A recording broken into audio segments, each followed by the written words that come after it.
කරන්න ඕනේ නෑ. ප්‍රාර්ථනා අපේක්ෂා නොකලත් එයාට ඉන්ද්‍රිය සංවරය පහළ වෙනවා.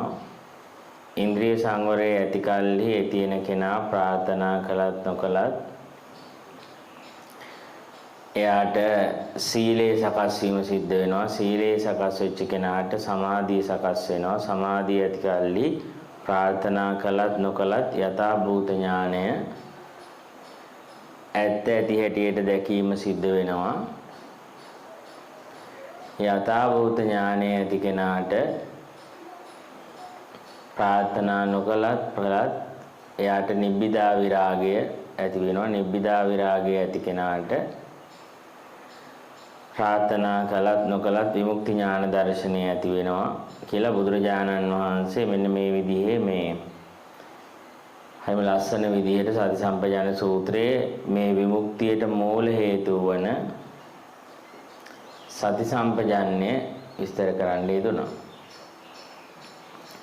ඉතින් එතකොට දැන් අපි අද බලාපොරොත්තු වෙන්නේ දැන් අපි අන්තිමට ඉවර කළේ ඉන්ද්‍රිය සංවරය නිසා සීලය කියන කොටස ඇති වෙනවා කියන කාරණය.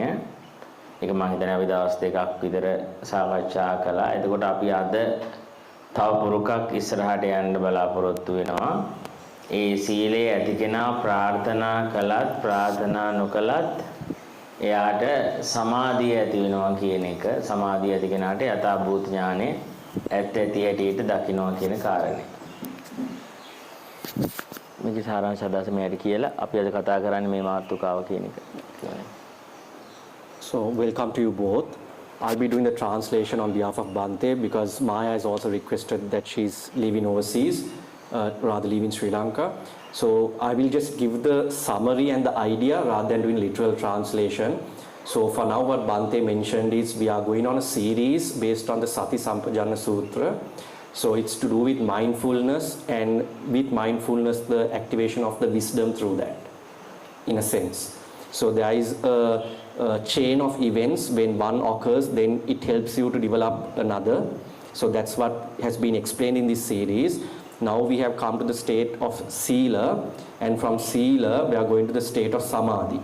So in terms of Sila, it is to do with your own controlling of how you behave and how you are using the pleasures of your senses, etc. And from there it's going to Samadhi. Have you all heard of the term Samadhi before? Yourself? No. So it's more like a calm state of your mind, if you want to call it that way. A calm state of your mind, attentive state of your mind. So it's not a disturbed mind. So to come to that state, there are few chains that we have come forward. So now we are trying to explain how we come to that state. So I'll give you the idea and the summary of his translations as we go. And if you all have questions, you all can ask them as well. හරි දැන් එතකොට මේ අලුතෙන්ම දැන් මේ දෙන්න සම්බන්ධ වෙන හින්දා අද සමාධිය ගැන කියන්නේ ආපු පාර අපි මම කෙටියෙන් කියන්නම් නැත්නම් එක පාට එක අපහැදිලි වෙන්න පුළුවන්. අපි දැන් සමාධිය දක්වා ටික ටික විස්තර කරගෙන ආවා. ඒකෙදි දැන් අපි සිහිය, ඒ කියන්නේ සිහිය වර්ධනය කරන්න යද්දී සතිය ප්‍රැක්ටිස් කරද්දී මම දැන් මෙතන ඉයරන්නව කියන අත්දැකීම සිහිය දියුණු කරගෙන යද්දී අපිට තේරෙන්න ගන්නවා අපේ මේ ආයතනය ඇහැ කන නාසය දිව ශරීරය කියන සලායතනය මේ ආයතන හය හරි ක්ලියර් වෙන්න පටන් ගන්නවා. හරි පැහැදිලි වෙන්න ගන්නවා. දැන් හරියට අර ඇහි තියෙන රොඩ්ඩක් දුවිලි අයින් කළාම හොඳට පේන්නේ අපිට ඇස් ටික පොඩි කරලා අපි මේ අයින් කරාට පස්සේ පේනවා වගේ වාජනයක දුවිලි අයින් කළාම වාජනීය වර්ණය හොඳට පේනවා වගේ මේ සති සම්පජාන්නේ දෙක සිහිය තුන දෙක වඩ아가න යද්දී අපිට තේරෙන්න ගන්නවා අපිට වෙනදට වඩා සංවේදී වෙනවා. ඇහැ කන නාසය දිව ශරීරයේ මනස ගොඩාක් සංවේදී වෙනවා. දැන් මේ වෙලාවේ මම මේ සතිය වඩන හැටි කියලා දෙන්න යන්නේ නැහැ. මොකද අපි ඒවා දැන් ගොඩක් මේ සූත්‍රය ආශ්‍රය කතා කරනවා. දැන් ආයෙ අපිට හැමදාම මුල් ටිකම කතා කරන්න වෙනවා.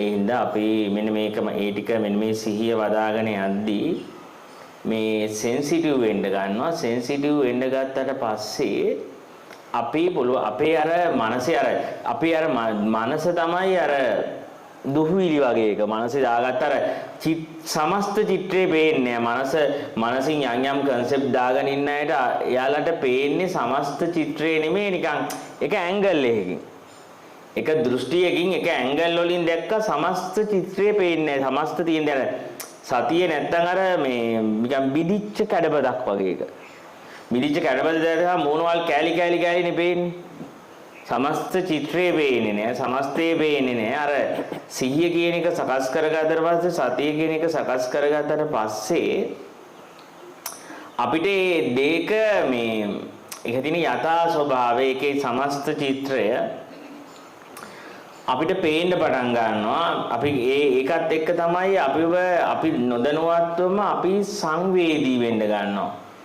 يعني ඇහැට හොඳට දැන් ආහාරය ගන්න ගියත් හරි සංවේදී රස දැනෙනවා වැඩි. සතියෙන් ආහාර ගාති පුරුද්දට කනවට වඩා සතියෙන් ආහාරයක් ගත්තත් ඒක ගොඩාක් දැනෙනවා ඒ සංවේදීත්වය වැඩි. රූපයක් ගහද්දියා බැලුවොත් ඒක ඩීටේල්ස් ගොඩාක් පේනවා. හිතනවා නෙමෙයි දැනෙනවා. දැන ගන්නවා. අන්න ඒ වගේ සතිය වඩන්න අපි සූම් වීමක්, සෙන්සිටිව් වීමක්, දෙක ඕනෑම දෙයක විනිවිදව දැකීමක් එනවා. ඒ විනිවිදව දකින්නවත් එක්කම අපේ ජීවිතයේ අපිට තේරෙන්න ගන්නවා මේ දෙපැත්තක් පැලෙන්න ගන්නවා. ඒ කියන්නේ එක පැත්තක දැන් අපි දෙයක් තීරණය කරන්න ගියාට පස්සේ ඒ සිහිය වඩපු යෝගාවචරයට තේරෙන්න ගන්නවා එක වෙලාවක හිත පරණ පුරුද්දට කියනවා මේ අරමුණේ බැඳියම් මේක නුඹ අයිති කරගනි මෙයාට දෙන්න එපා ඔයා කාලේ ඉන්න කියලා එක පැත්තක කියනවා ඒ වුණාට තව පැත්තක් ඒක මේ බුදුහාඳුරෝ කියනවා අට්ඨියති හරායති jigucchati කියලා ඒක ගිරිමානන්ද සූත්‍රයේ 9 වෙනි සංඥාවේ තියෙනවා අනිච්චා සංඥා කියලා. ඔය ගොඩාක් වෙලාවට සමහර හාමුදුරුවෝ පරිවර්තනය කරද්දී ඒක වැරද්ද ගන්නවා. බුරුම ත්‍රිපිටකයක හරියට වෙන් කරලා තියෙනවා අනිච්ච සංඥා සහ අනිච්චා. අනිච්ච කියන්නේ වෙනස් වෙනවා. අනිච්චා කියන්නේ කැමති ලෙස පවත්වන්න බැරි නිසා ඒක මට ඕන විදිහට තියාගන්න බෑ. ඒ වුණාට මට දැන් හිත සමාධිය තියාගන්න ගියා මට ඕන විදිහට තියාගන්න බෑනේ. අරමුණ වලට මේ බැඳිලා යනවා කාමයට. එතකොට අපිටම ඇතුලෙන් එනවා ලැජ්ජාව, හිරිකිත, අප්පිරියාව. ඇයි මට මෙහෙම වෙන්නේ කියලා. අන්න ඒක කියන අනිච්චා සංඥා. ඔය අනිච්චාවේදී අනිච්චා සංඥාව ගිරිමානන්ද සූත්‍රය විග්‍රහ කරන්නේ අට්ඨියදී හරායති jigucchati. හරිම මේ අපිටම අප්සෙට් එකක් යනවා මේ ඇයි කියන්නේ මං ආසයි මේ නිවීමට යන්න. මං ආසයි මේ දන් දෙන්න ඒ වුණාට මගේ හිත ලෝභ හිත මේ ඇවිල්ලා කියනවා නෑ උඹට තියාගන්න දෙන්න එපා. උඹට නැති. ඊළඟට මගේ එක හිතක් කියනවා නෑ දීලා දාන්න ඕන එකක් වෙන්න කියලා. අන්න ඒ වගේ ඇතුලේ බුද්ධ ස්වභාවයකුයි මාර ස්වභාවයකුයි අර සතිය වඩන කෙනාට මෙන්න මේ දෙපැත්ත තේරෙන්න පටන් ගන්නවා. ඒ සතිය වඩාගෙන යද්දී හිත දෙකට බැලෙන්න පටන් ගන්නවා. එකක් අපි එකට කියනවා බුද්ධ ස්වභාවය, එකක් කියනවා මාර ස්වභාවය කියලා. මෙන්න මේ දෙක අතර දෝලනයක් යන්න ගන්නවා. මං දන් දෙනවා නැත්නම් මට ඌ කියන්නේ කවුරු හරි බැන්නොත් බැනහන් ගහලා දහහන් එක පැත්තකට වැඩක් නැහැ. නිකන් අකුසල රැස් කරනවා. මගේ විපාකයක් නේ ගෙවිලා ගියේ. ඒකට මං ආය ප්‍රතික්‍රියා කරලා නව කර්ම රැස් කරගන්න තේරුම් නැහැ කියලා එක පැත්තක් ඒ මනුස්සයා පව් ඒ මනුස්සයාට නොතේරෙන හින්දානේ මෙහෙම කියන්නේ කියලා එක පැත්තක් ඒකට සමාව දෙන ගතිය එනවා. අනිත් පැත්ත නෑ ගහපම් බැන්නොත් බැනහන් ගැවුවොත් ගහ මරුව මරහන් කියලා එකට එක් කරන ගතියක් තියෙනවා. මෙන්න මේ වගේ දෙපැත්තකට මේ සිත ඒ සතිය වඩන කෙනාගේ හිතේ මේ දෙපැත්තක් එනවා. ඒ දෙපැත්තක් එන්න ගත්තට පස්සේ එයාගේ හිත මෙහෙම දෙපැත්තට දෝලණය වෙන්න අරගෙන යම් වෙලාවක ඒ උනට එයාගේ දැන් හිතේ අර සතියත් එක්ක ගොඩාක් කැමැති අර සුද්ධ ස්වභාවයට. ඒක තමයි ඒ සුද්ධ ස්වභාවය නැති වෙද්දි තමයි අර බරක් එයාට දෙනවා. අර අසුද්ධ ස්වභාවයට යනවා. ඒ නිසා ඒකට ඒක බරයි. ඒක ලැජ්ජයි. සෙට් වෙන්නේ නැහැ. ඒක තේරෙනවා ඒක මගේ හදවතේ මාර්ගයට විරුද්ධ ගතියක් දැනෙන්න ගන්නවා. අර සතිය හරහා මාව ගැන මගේ හෘද සාක්ෂියට හරි වදකාරී හැඟීමක් දෙරෙන්න ගන්නවා. අන්න එතකොට එයා මේ දෙපැත්තෙන් අර බුද්ධ ස්වභාවය තෝරන්න ගන්නවා. එයා ඒ බුද්ධ ස්වභාවයේ පැත්ත අල්ලනවා. එයාට නැති වෙන්න දෙනවා. එයාට අහිමි වෙන්න දෙනවා. අහිමි වෙන්න දීලා එයාගේ අහිමි වීමම බාර ගන්නවා. නැති වීම බාර ගන්නවා. කියන්නේ එයාට එයාගේ බුද්ධ ස්වභාවයට ප්‍රතිවිරුද්ධව ඉන්න බැරි වෙනවා. අන්නේ ලැජ්ජාවක් බයක් එනවා. ඒක තමයි හිරියොත සතියයි නිසා බුදුහාරගෙන මෙන්න මේ කියන අර හදවත අවදි වීම හරහා එන හිරියොත අපේ දෙකේ එන්න ගන්න. ඔය ටික කියලා ඉස්සරහට යන්නේ. So as you saw, there was quite a lot shared there. So I'm giving you the summary. As I mentioned, if you all have a question, you can pose. So what Bhante suggested is he'll give a quick summary of what we shared in the series. So the series is starting from the place of mindfulness or awareness, and it's going towards the wisdom arising out of mindfulness and awareness, right? So starting off with mindfulness, what he's referring to is when we cultivate mindfulness, it's helping your senses, our 6 senses from our 5 and the mind included, to be more clear and sensitive. So for example, you will see, you're seeing things as before, but it's more clear, there is more clarity, it makes kind of more sense. Now you will taste things, but the taste is more clear, you will feel more sensitive taste. So he gave the example of a mirror. If you take a mirror which is shattered into certain pieces and you're looking at yourself through that, it's not a clear image of yourself. But as mindfulness is cultivated, as awareness is cultivated, you will see a clear mirror to see what is there as it is, more deeper, more sensitive and more clear. So that's the help of mindfulness. So through this cultivation, now there is a sense of shame and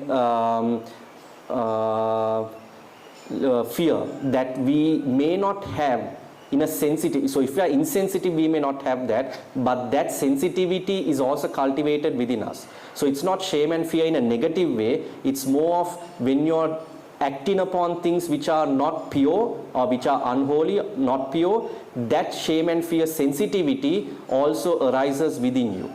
So that's what he's trying to show. So he says that once mindfulness and awareness is cultivated, your world splits into 2 parts. One is the Buddha state and the other is the Mara state. So what that means is it's kind of the pure and holy state, and it's the unpure and unholy state, or the devil state. So it's as if your world is now split into 2, because the natural habitual pattern of your mind is to work towards attachments, what your pleasures, and to get attached and follow that path. But as your mindfulness and awareness is cultivated, now your world is split into 2, you're seeing both sides. So when a situation occurs, one side of your thinking will share saying, look, this person did scold you, but don't go to, retaliate back. They may have, had a difficult situation. It's not good to, retaliate or talk harshly back to them. So that sensitivity comes into you. So your heart is showing that side. Whereas the mind is showing the habitual pattern as well as before. No, you have to scold him back. You have to hurt that person because that person hurt you. You have to retaliate. Now you're seeing both sides as mindfulness is getting cultivated. But your heart is leaning now, because as it's getting cultivated, towards the Buddha state, towards the pure state. So he mentioned a phrase from the Girimananda Sutra. There is the word anicca and there is a word called anicca. So anicca is the word which is talking about change, that everything is naturally changing. But anicca is talking about that our natural tendency is to be in that calm state of mind or meditative state of mind which we want, but that is not possible to hold on to what we want. Even though we want that, even though we desire to hold on to that state, that also is changing. So it is going back to the habitual pattern of your mind to go towards pleasures, attachments.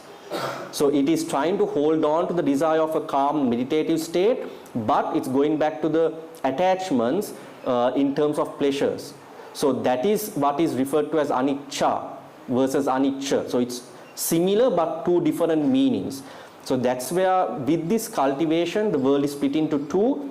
We are seeing both sides now clearly. One is the state of the pure state which your heart is following. The other state is the habitual pattern of your mind, but you are leaning towards the pure holy state.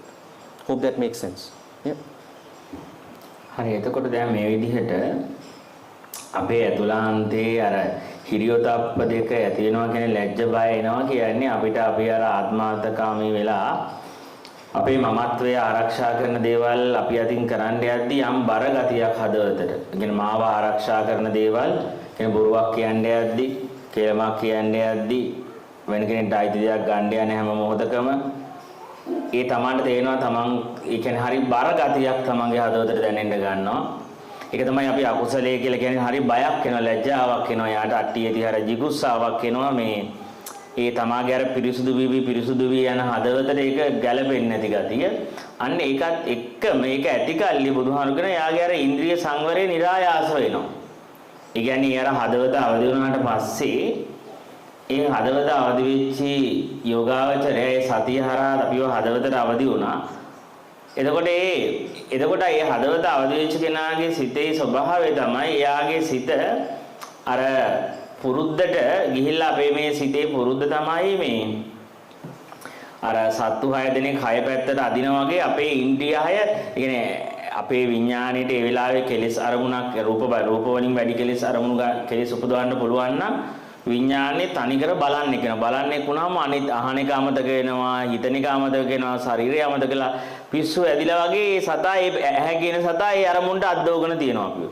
බුදුආරෝ චප්පානක සූත්‍රය කියන්නේ හරියට මේ අර සත්තු 6 දෙනෙක් වගේ කුරුල්ලෙක් කිඹුලෙක් ඒ වගේ සත්තු පෙන්නලා වෙනවා කිඹුල වතුර පැත්තට අදිනවා කුරුල්ල උඩට අදිනවා ඒ වගේ මේ ඇහැ කන නාසය දිව ශරීරයේ මනස ඔය වගේ සත්තු 6කට උපමා කරනවා කියලා බලන්න මේ සූත්‍රය මම දැන් ආයෙ විග්‍රහ කරන්නේ එතකොට අපිට අද මාතෘකාවට වෙලාව තියාගන්න ඕනේ හින්දා එතකොට මේ විදිහට චපානක සූත්‍රයේ පෙන්වන්නේ මෙන්න මේ ඊට පස්සේ මේ 6 දිශාවට මේ සත්තු 6 දෙනා අදිද්දි එක කණුවක ගෙල්ල ගැට ගැහුවාම ඒ ලණුව දිග ප්‍රමාණයට විතරයි උන්ට යන්න පුළුවන්. සම්පූර්ණ අනිත් ඔක්කොම සත්තු ඇදගෙන යන්න බෑ එක දිශාවකට. ඒ කණුවක් තියෙනවා. ඒ කණුව තියෙන නිසා යන්දුරක් යනවා. හරක යනවා යන්දුරක්. කිඹුලා යනවා. හැබැයි අර ලණුව තියෙන දුර ප්‍රමාණය විතරයි. උට එතනින් එහා යන්න බෑ. ඒ සීමාව තුල තමයි උට යන්න පුළුවන්. ඒ වගේ තමයි අර සති සම්පජාන්නේ කියන එක හැදුවට පස්සේ සති සම්පජාන්නේ හැදපු කෙනාගේ හිත පිට යන්නේ නෙමෙයි. යනවා හැබැයි පොඩි දුරයි. වැඩි වෙලාවක් යන්නේ නැහැ. වැඩි දුරක් යන්න බෑ. ආයෙ අර කණුව ළඟට එනවා. ඒ තමයි තමන්ගේ සතිය. සතිය කියන්නේ කණුව ළඟට. සතිය කියන්නේ අපි ගමුකෝ ඒක ඕනනම් ඒක උදාහරණයකට කර්මස්ථානේ ගන්න පුළුවන්. තමන් සතියෙන් ඉන්න කර්මස්ථානේ වගේ හිත පිට යනවා පිට ගිහලා ටක් ගාලා සතිය ගිහලා ආයෙ ගේනවා මූල කර්මස්ථානට 100ට. අන්න ඒ වගේ අර සති සම්පජාන්නේ පිටපු කෙනාට අර ඉන්ද්‍රිය සංවරේ નિરાයාස වෙන ලක්ෂණයක් තියෙනවා. ඉන්ද්‍රිය සංවරය කියන ගතිය ඉන්ද්‍රිය සංවර ස්වභාවය අර ඉන්ද්‍රියන් පිට ගියාට වැඩි දුර යන්න බෑ ඉන්ද්‍රියන්ට. වැඩි දුර නන්නත්තර වෙන්න බෑ. ඔය ටිකක් දුර යනවා පුරුද්දට නන්නත්තර වුණාට ටක් ගාලා ආයෙ ගෙට ගේන ගතියක්. මේ කණුව ළඟට එන ගතියක්. සීය ළඟට එන ගතියක්. ඇවිල්ලා නන්නත්තර වෙන ගතිය අඩු වෙලා නැවත අර ප්‍රපංච කර කතන්දර ගොත යන එක අඩු වෙලා මෙන්න මේ වර්තමානයේ එන ගතියක් තියෙනවා. අන්න එතකොට අපි කියනවා සති සම්පජාන්නේ නැති කල්ලි හිරියොත අපදිනවා. හිරියොත අපැද්ද කල්ලි බුදුහාමුදුරුවෝ ඒකයි කියන්නේ ඉන්ද්‍රිය සංවරේ નિરાයාසෝම ඒ සති සම්පජාන්නේ තියෙන කෙනාට පහළ වෙනවා කියලා. So what Bhante explained further there, with the cultivation of mindfulness, so that is, we are calling sati and sati sampajanna. So it's more of the application of that, right? The wisdom coming, arising through that. So more and more it cultivates. Now the natural habitual pattern again of the mind, for example, if you see something, is you see something you like, that is giving you pleasures through your senses of your eyesight, right? You want it more and more and you are getting kind of intoxicated towards it. And you're getting attached towards it and it's getting dragged, that is dragging you towards that. But more and more when cultivation of your mindfulness occurs, you will have a certain tendency where your mind is getting disturbed or going off, but it will go into a certain distance. It's as if there is an anchor and there is a certain radius that the mind can go off that anchor. It can't go further from there. So that's what Bhante says, when your mindfulness and that is cultivated more and more, through that wisdom, through that application, your fear and shame of the sensitivity of your senses to do wrong is evident. So don't take this as a negative way, take it as a positive. It's the sensitivity of your fear and shame to do the wrong that is more evident to you. You now feel it more. Because you feel that, that's where the sila comes in. So that is the responses. Now that means your senses are responding, right? But those responses are controlled to a certain degree. So with that control, now you have a certain control of how it's occurring as a response. But he's again saying it doesn't mean that you will not go out of track. It's not saying that you will not get disturbed or you will not get attached, but there is a certain radius that is going to control you. So there is an anchor, and it's only that distance of, let's say, a rope to an anchor. That's the distance it will go, and it will come back to the present, here and now. So that's the difference between cultivating mindfulness versus without. So he wants to reiterate on that. හරි දැන් මේ විදිහට සති සම්පජාන්නේ හරහා ඉන්ද්‍රිය සංවරයට ආපු යෝගාවචරයට ඊට පස්සේ බුදුජානන් වහන්සේ විස්තර කරන යාට નિરાයාසෝම සීලය පහළ වෙනවා. සීලය කියන එක අපි දැන් දවස් දෙකක්ම අරගෙන ඒක මම හිතන්නේ අපි විස්තරාත්මකව විස්තර කරා. ඒ සීලය කියලා කියන්නේ බුදුරජාණන් වහන්සේ දේශනා කරන්නේ සීලවන්ත කෙනාගේ ස්වභාවය තමයි එයාගේ හිතට දුකක් දී ගන්නෙත් නැහැ. එයාට වදයක් දෙන්නෙත් නැහැ. එයා තව කෙනෙක්ට වදයක් දෙන්නෙත් නැහැ. ඒකෝට මම ඉන්නේ මට වද දීගෙන නම් අනිවාර්යෙන් ඒ පීඩණයෙන් ඉන්න මනුස්සයා ලෝකෙට පීඩනයක් දෙනවා. හැබැයි මම සතුටින් නම් ඉන්නේ. මම full සතුටින් ප්‍රීතියෙන් ඉන්නවනම් මම තව මනුස්සයෙක්ට දුකක් දෙන්නේ නැහැ. අන්න ඒ වගේ තමයි අපි සීලය ගැන විස්තර කරාදී කිව්වේ. දැන් මම මේ සතිය අපි වඩන්න අපි අදිෂ්ඨාන කරනවා මට දුකක් ඇති කරන දේවල් මම නොකර ඉන්න. තව කෙනෙක්ට දුකක් ඇති වෙන දේවලුත් මම කරන්නේ නැහැ. මම තව කෙනෙක්ට වෙහසක් දුකක් එන දෙයක් කරන්නේ නැහැ. මට දුකක් ඇති වෙන දෙයක් කරගන්නේ නැහැ. වෙන විදිහකට කිව්වොත් මම කවුරුවත් අයිති කරගන්න යන්නෙත් නැහැ. මාව කාටවත් අයිති කරගන්න දෙන්නෙත් නැහැ. මම දන්නවා මම කාට හරි මාව අයිති කරගන්න ගියොත් මාව අයිති කරගන්න දුන්නොත් ඒකෙන් මම හිර වෙනවා.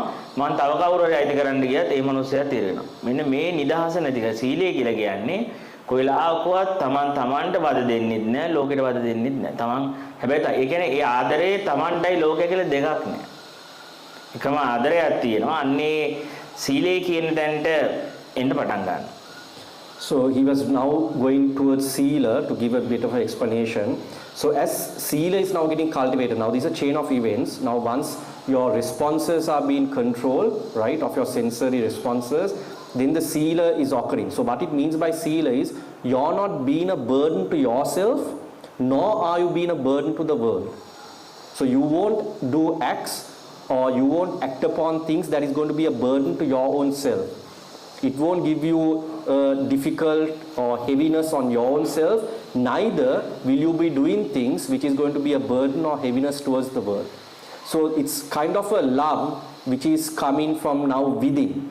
It's not something that you're doing because of a discipline or something you're doing by force. It's naturally coming from within to make sure that you are now not a burden for yourself, neither to another. So another way to explain this, how Bhante said, is you're not trying to own anyone, nor are you trying to be someone's ownership.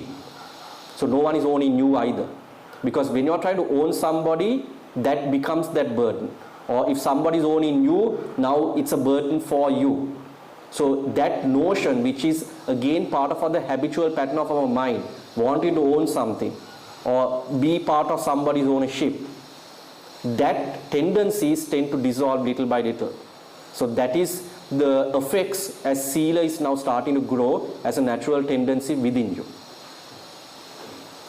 ඒ සීලයට ආපු කෙනෙක් දැන් උදාහරණයක් අපි කිව්වොත් එහෙම දැන් අපි හිතමු අපිට මේ දේශනාව ඇහෙනවා. ඒ දේශනාව වුණාට පස්සේ අපිට හිතමු අපි මනුෂ්‍ය ලෝකයට ආවට පස්සේ අපිට ඒ සත්‍ය ධර්මය ඇහෙන්න ගන්නවා. ඒ සත්‍ය වූ ධර්මය ඇහෙන්න ගත්තට පස්සේ එයා තේරුම් ගන්න ඕනේ මෙන්න මෙහෙම දෙයක් තියෙනවා. එයාගේ සිතට එයා හදාගෙන ආපු පෞරුෂය තියෙනවා. එයා හදාගෙන ආපු බැඳීම් පෞරුෂය ඒ දේවල් තියෙනවා. ඒ වගේම එයාට ඇහෙන ධර්මයක් තියෙනවා. එයා තේරුම් ගන්නවා දැන් මේ දෙක තියේදී මම හදාගත්ත පෞරුෂය අනන්‍යතාවයේ බැඳීම් ජහලාව එක පැත්තක තියෙනවා. එක පැත්තක ඒ ශාස්ත්‍රඥ වහන්සේ දේශනා කරපු ධර්මය මට ඇහෙනවා. එතකොට සමහර අය සීලේ මදි කියලා කියන්නේ එයාලා මේ දෙක බැලන්ස් කරන්න හදනවා. මේ දෙක බැලන්ස් කරලා නිකන් අපි කියන්නේ මේ ඒ කියන්නේ දැන් මමගේ පෞරුෂයයි අනන්‍යතාවයයි බැඳීමුත් තියාගෙන මේක යනවා. ඒ වුණාට අපිට යම් වෙලාවක සීලේ ගැඹුරට යනවා කියලා කියන්නේ ටිකින් ටික තේරෙනවා මේක මේ දෙපැත්තට කකුල් දියාගෙන කරන්න බෑ. මේකට බහිනවා නම් හිත ගොඩාක් දැඩි කරගන්න ඕනේ.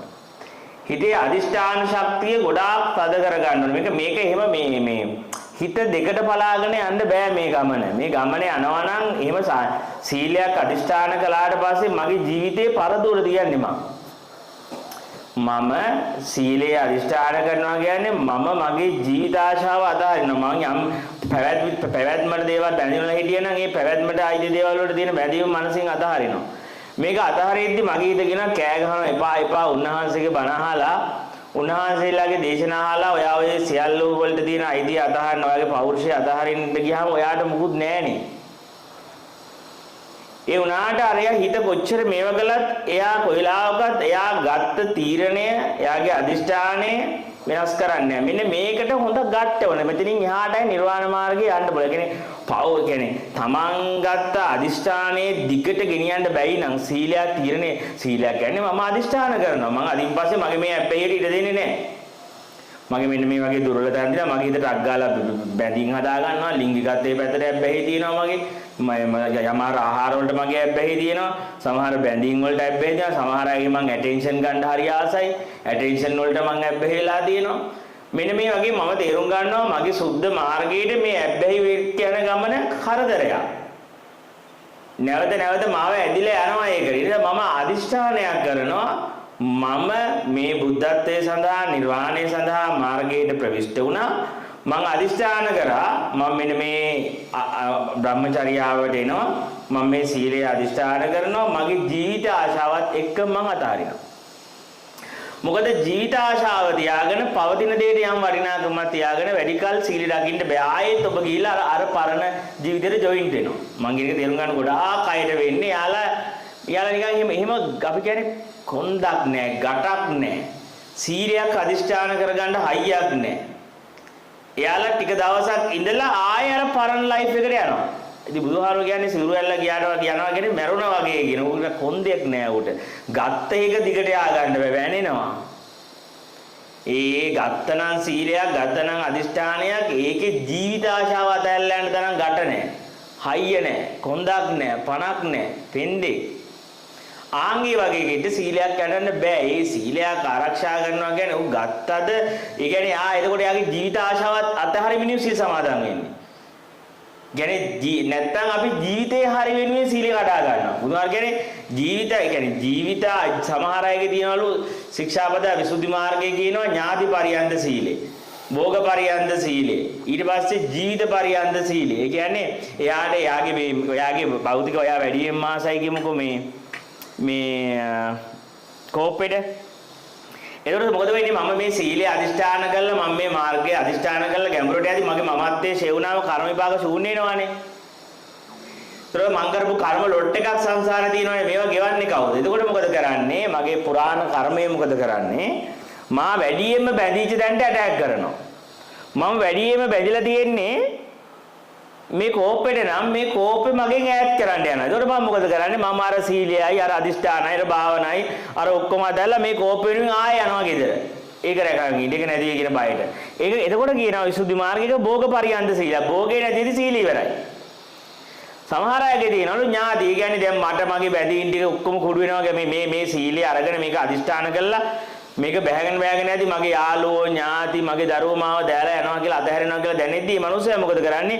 බයට එයි අර එන්න මේ සීලය අදිෂ්ඨාන කරලා යද්දී අභ්‍යන්තරයේ මේ මුකුත් දැනෙන්නේ නැති වෙනවානේ. මේ ලෝකෙට තියෙන ඇටැච්මන්ට් එක මනසින් ගැලෙද්දී බය හිතෙනවා. බය දිලා ආයෙත් අර මනුස්සයා මොකද කරන්නේ? අරව නැති වෙයි කියන බය අර සබාදාම කරන්නේ අර මම වැඩියෙන්ම ප්‍රේම කරපු ඥාතීන්ට නම් ඒක නැති කරන්න වගේ හදනවා. එතකොට මං කරන්නේ මොකද? මම ටික ආයෙ පාරක් අරග වෙනුවෙන් යනවා. ඒක හරියට අර එක හාමුදුරු කෙනෙක් හිටියලු. උන්වහන්සේ මහානෙලා ටික දවසක් යද්දි මේ ගෙවල් පැත්තට මේ පින්ඩ පාත යන්න ගත්තලු. වයිෆුත් බලවලුනේ දැන් මේ ඉන්දියන් වැඩි පොඩ්ඩක් ගෙදර පැත්තේ පින්ඩ පාත එනවා වැඩි මිනිස්සයා. මහානත් වෙලා ගෙදර පැත්තේ පින්ඩ පාතේදී මිනිස්සයා බලද්දි වයිෆ්ට තේරුණාලු නිකන් එන පොඩ හරිනේ ටික ආයෙ ගේ පැත්තට ඇදෙන ගතියක් තියෙන්නේ. වයිෆ් ඊට පස්සේ මොකද කරේ මේ නිකන් පිටිපස්ස පැත්ත හරවලා ගේ අතු ගන්නවා වගේ ගේ අස්පස් කරනවලු එයා පින්න පාතේදී ඇවලු මේ මොකද ඔක්කොම අකුඩ් දාලා අස් කරන්නේ කියලා මේ මාව බලන්න මේ මිනිස්සෙක් එනවා කියලා කිව්වලු. මාව බලන්න මිනිහෙක් එනවා බදින්න එකයි මේ කියලා කිව්වහම වෙන මිනිස්සු මොකටද මං මෙන්නම්කෝ කියලා ආයෙ ගියලු ගෙට. ආන්ගේ බය වුණා එකපාරට අම්මට දිරි වෙන මිනිහෙක් ගන්න යනවා. එතකොට අර බවදගේ පැවිද්දයි අර අධිෂ්ඨාන කරපු සීලයයි ඔක්කොම ඉවරයි. අර ඥාති පරියන්ත සීලයක්. අර යාගේ බැඳීම් ටික නැති වෙලා වෙන කෙනෙක්ට අයිති වෙන කියලා දැක්ක ගමන් සිවුරුත් ඇරලා ගියස්සට ගියා. ආන් එක භෝග පරියන්තය. එයාගේ ඒවා නැති කියලා බයට එයා ඔක්කොම කඩා ගන්නවා මාර්ගේ. සමහර කෙනෙක්ට කාය බයක ජීවිත බයක මොකක් හරි ශරීරේ නැති වෙරි මොකක් හරි ලෙඩක් හැදිච්චාම බල සමහර කෙනෙක් ඇම්බිරිසාව දුනත් එන්නේ නැහැ. පුදුම මේ ශරීරාස මේකට මොකක් හරි වුණොත් එහෙම නිකන් පන බයයි. ඒ කියන්නේ යාගේ ජීවිතේ නැති වුණා කියලා එයා ඒ මොකද ඒතකොට යාට තේරුණොත් එහෙම මේක මොන භාවනාවද මොන සිද්ධ ඉස්සෙල්ලා ජීවිතේ රැකගෙන ඉන්න ඕනේ කියලා ජීවිතේ පරදෝලද යන්නේ නැහැ. ආන්ගේ වගේ ජීවිත ආශාව වැඩි. කයර දින ආශාව වැඩි. කයර දින බැඳීම් වැඩි. ජීවිතේ දින බේතෝර යා ජීවිතේ නැති වෙනවා කියලා කිව්වොත් අර මාර්ගයයි ඔක්කොම කඩා ගන්න. අනික තමයි කියන්නේ ජීවිත පරියන්තයලා එයාලගේ ජීවිතේ නැති කියන දැන බය ආපු ගමන් එයාලා ඔක්කොම මාර්ගය අතාරිනවා. ආන් එක තමයි කියන්නේ ජීවිත පරියන්ත සීල. එයාගේ ජීවිතේ කෙලවර වෙනවා සීලේ.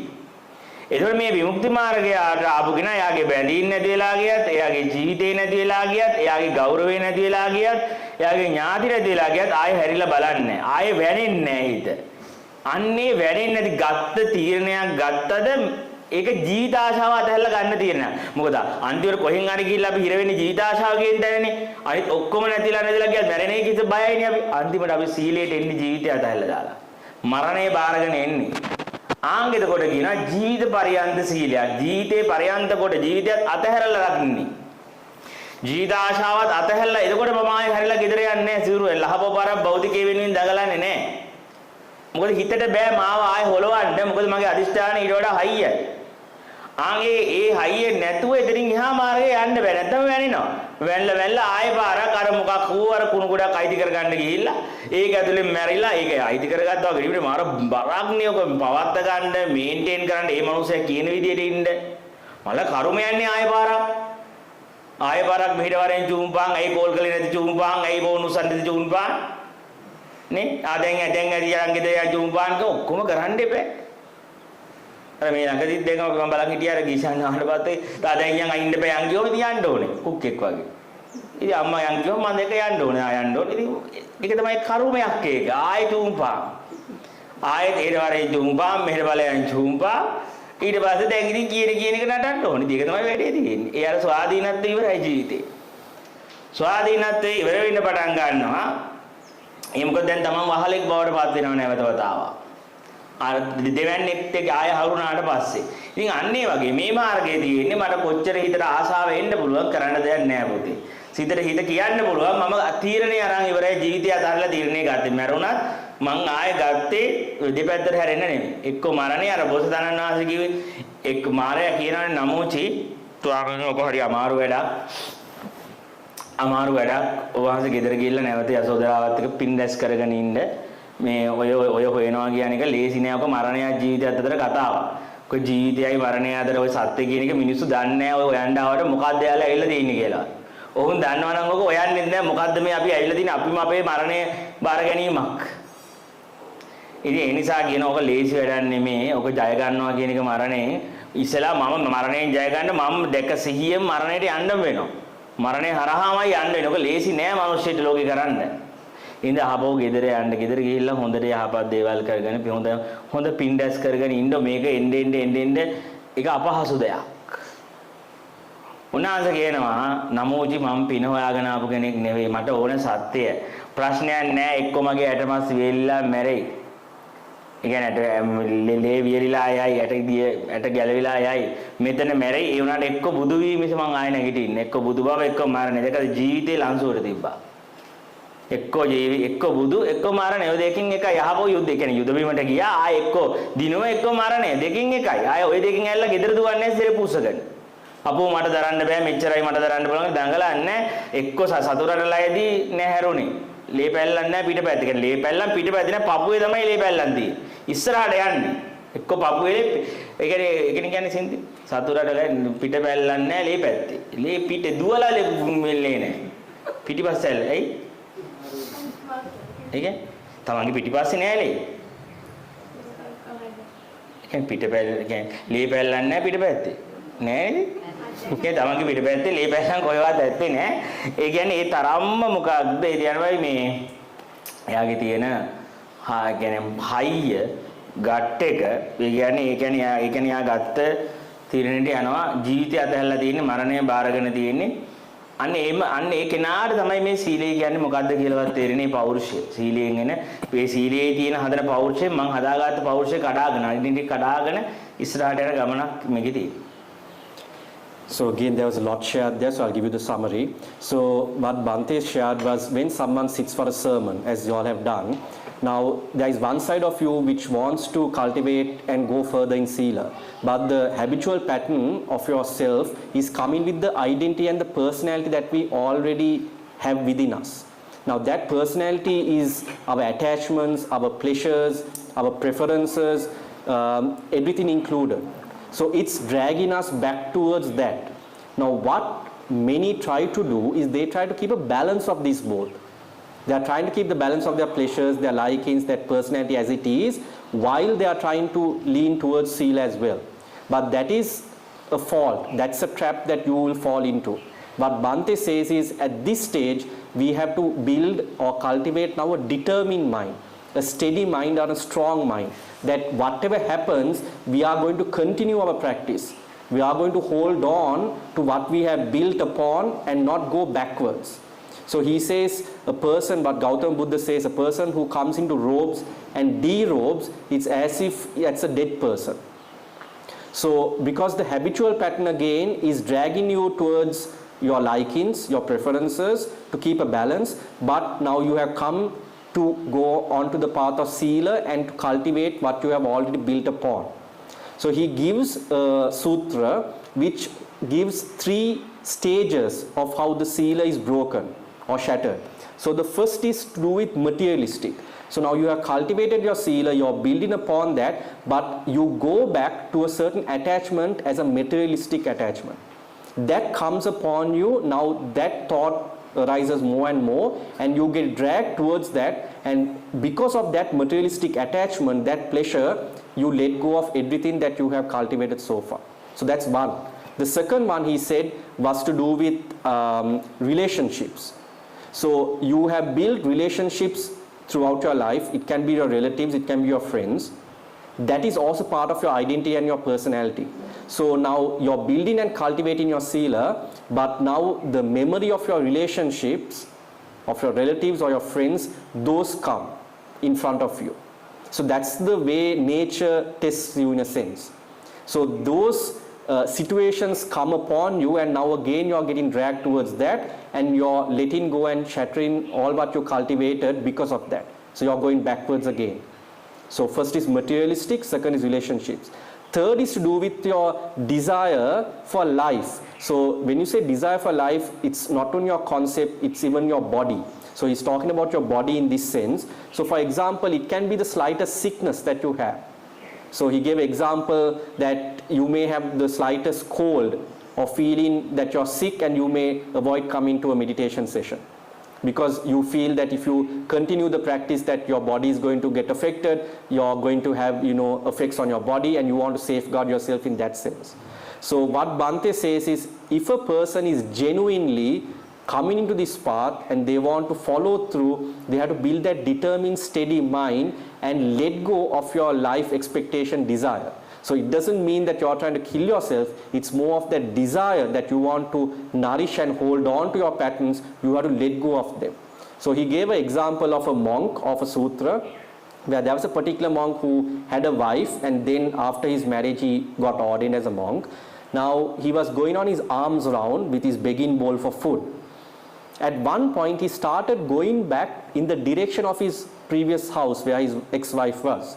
And now little by little he's increasing the number of times he's going in that direction versus any other direction.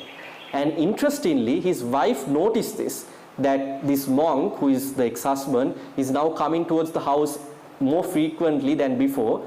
So one day what the wife did is, when he came on his arms round with his begging bowl, she turned her back towards him and started kind of sweeping the house. So then the monk disturbed the wife, ex-wife rather, and asked, why are you, sweeping, and what are you doing? And she said, there is another man coming to, greet me or meet me, so I'm trying to prepare for him. So then the monk has said, why are you trying to prepare for another man? I'm here. And he let go of his ropes and went into the house. So that's what Bhante is trying to show. If you try to lean on to that side, eventually you're going to fall onto that side. And everything that you cultivated and built is going to get shattered. So that's what he was trying to reiterate.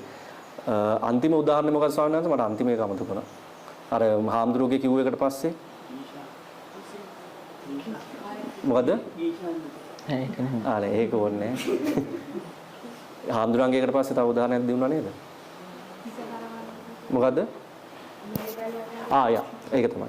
So it's also, because I was trying to remember the example he gave. So he gave the final one. When somebody is coming to this path, and if you want to cultivate and go with that determined mind, it's as if you are going into a war. So when you go into the war, you either die or you either, survive. You don't, run away. So he says that you should not have blood stains on the back. It should be in the front. Because if you are running away, that's where you will have the blood stains on the back. But if you are going to war to either die or to survive and win, then you will always only have the blood stains in front.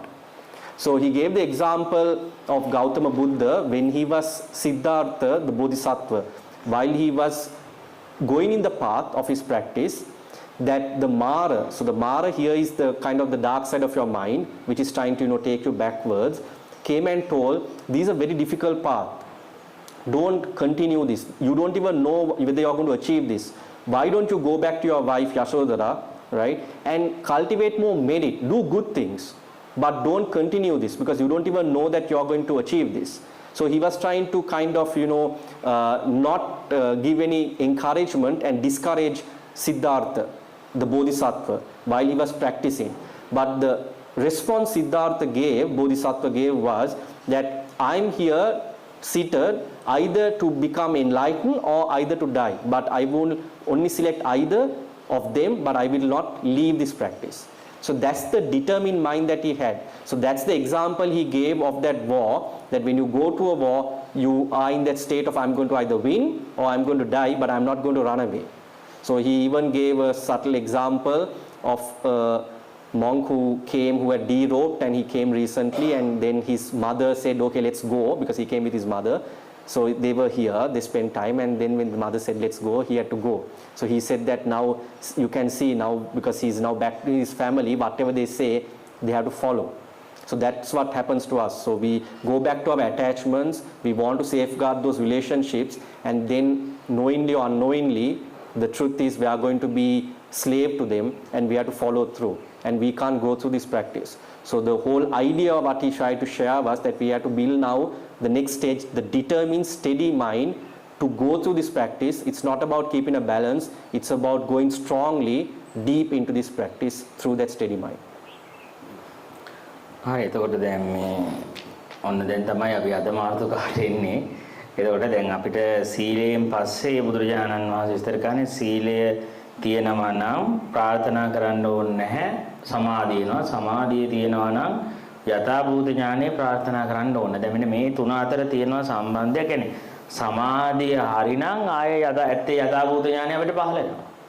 හැබැයි සමාධිය හරියන්න සීලය හරියන්න ඕනේ. ඒතර සීලය හරියනවා කියලා කියන්නේ දැන් අපි අර සති සම්පජාන්නේ ටික හදාගෙන ඉන්ද්‍රිය සංවරය ඇවිල්ලා මම අදිෂ්ඨාන කරනවානේ. ඒක මට ගුරුවරයා කිව්වේ මේ මාසයේ සතිය වැඩෙන්න හොඳට පටිතද කරගන්න. එන්න සිවුන් තැන් වලින් අල්ලන්න පුළුවන්. ආයෙ ගිහිල්ලා එළියට ධම්මන්න පුළුවන්. ඒ තමයි පටිතද කරගන්න. හොඳට අදිෂ්ඨාන තද කරගන්න. එන්න මම ඩබල් සිහියෙන් ඉන්නවා. වෙනදට වඩා මම මගේ සීලය ගැන සැලකිලිමත් වෙනවා. මොකද සිවුම් වෙන්න විඥානය කොහේ හරි දහං ගැටයක් ගහලා බාහිරට ආයෙ අදින්න ගන්නවා. ආයෙ මේ ආයතන ලෝකයට අදින්න ගන්නවා. අපි ඇතුළට මේ ගමන් කරන්නේ. ඇතුළාන්තයේ සයිලන්ස් එකට ඇතුළාන්තේ නිවීමට යන්න එළියට අදින්න. එයින්ද අපි ටික මේ අර මේ කොහොමද ඒක කියන්නේ අපි අර මොනවා හරි අර යම් දුරකට ආවට පස්සේ එතන පටිතද කර ගන්නවා කියන එක තේරෙනවා කියලා මට හිතෙනවා. ඒ කියන්නේ දැන් අපි අර අපි යන යෝග කරද්දී දැන් අපි කකුල ඔස්සලා ගත්තාම අපි ඊට පස්සේ එතන මේ මතින් තද කරගෙන ඉන්න ආයේ පාතර වෙන්නේ නැතු ආයේ පොඩ උඩට ගන්න ආයේ ඊට පස්සේ පොඩ්ඩක් කරලා ආයේ තද කරගෙන ඉන්නවා එකපාරට වටන්නේ. එහෙම ටික ආයේ තද ආන් ඒ වගේ යම් දුරකට ඉස්සුවාද එතනින් පොඩ්ඩක් බ්ලොක් එකක් ගහගෙන හිටියා. ආයේ තව ටිකක් පස්සේ ඉස්සුවා. ආන් වගේ වටන්නේ නැහැ උස් කකුල පල්ලයට ආයේ. ආන්ගේ වගේ එන්න අපි අර නැංගුරන් ගහ ගන්නවා වගේ යම් දුරකට ආවද හරි දැන් මම මේ දුරටම මගේ දැන් ප්‍රතිපදාරයක් සීල කඩා ගන්න නැතුව හිටියනේ මෙච්චර දවසක් හරි දැන් මම තද වෙනවා එතනින් ආයෙ ටික ආන් වගේ පොඩ පටිතද කරගෙන යද්දී මේ අපි දැන් අද තේරුම් ගන්න යන්නේ සමාධිය සහ යථාභූත ඥානය අතර තියෙන සම්බන්ධය සමාධියෙන් කොහොමද යථාභූත ඥානය පහළ වෙන්නේ යථාභූත ඥානයයි සමාධියයි අතර තියෙන කනෙක්ෂන් එක මොකක්ද කියන එක දැන් සීල මම මෙතනින් යාට විස්තර කරන්න යන්නේ නැහැ සමාධිය සහ යථාභූත ඥානය අතර තියෙන පුරුක මේ පොඩ්ඩක් මම කාලය අරගන්නම් ඒක විස්තර කරන්න ඒක කියන්න ඕනේ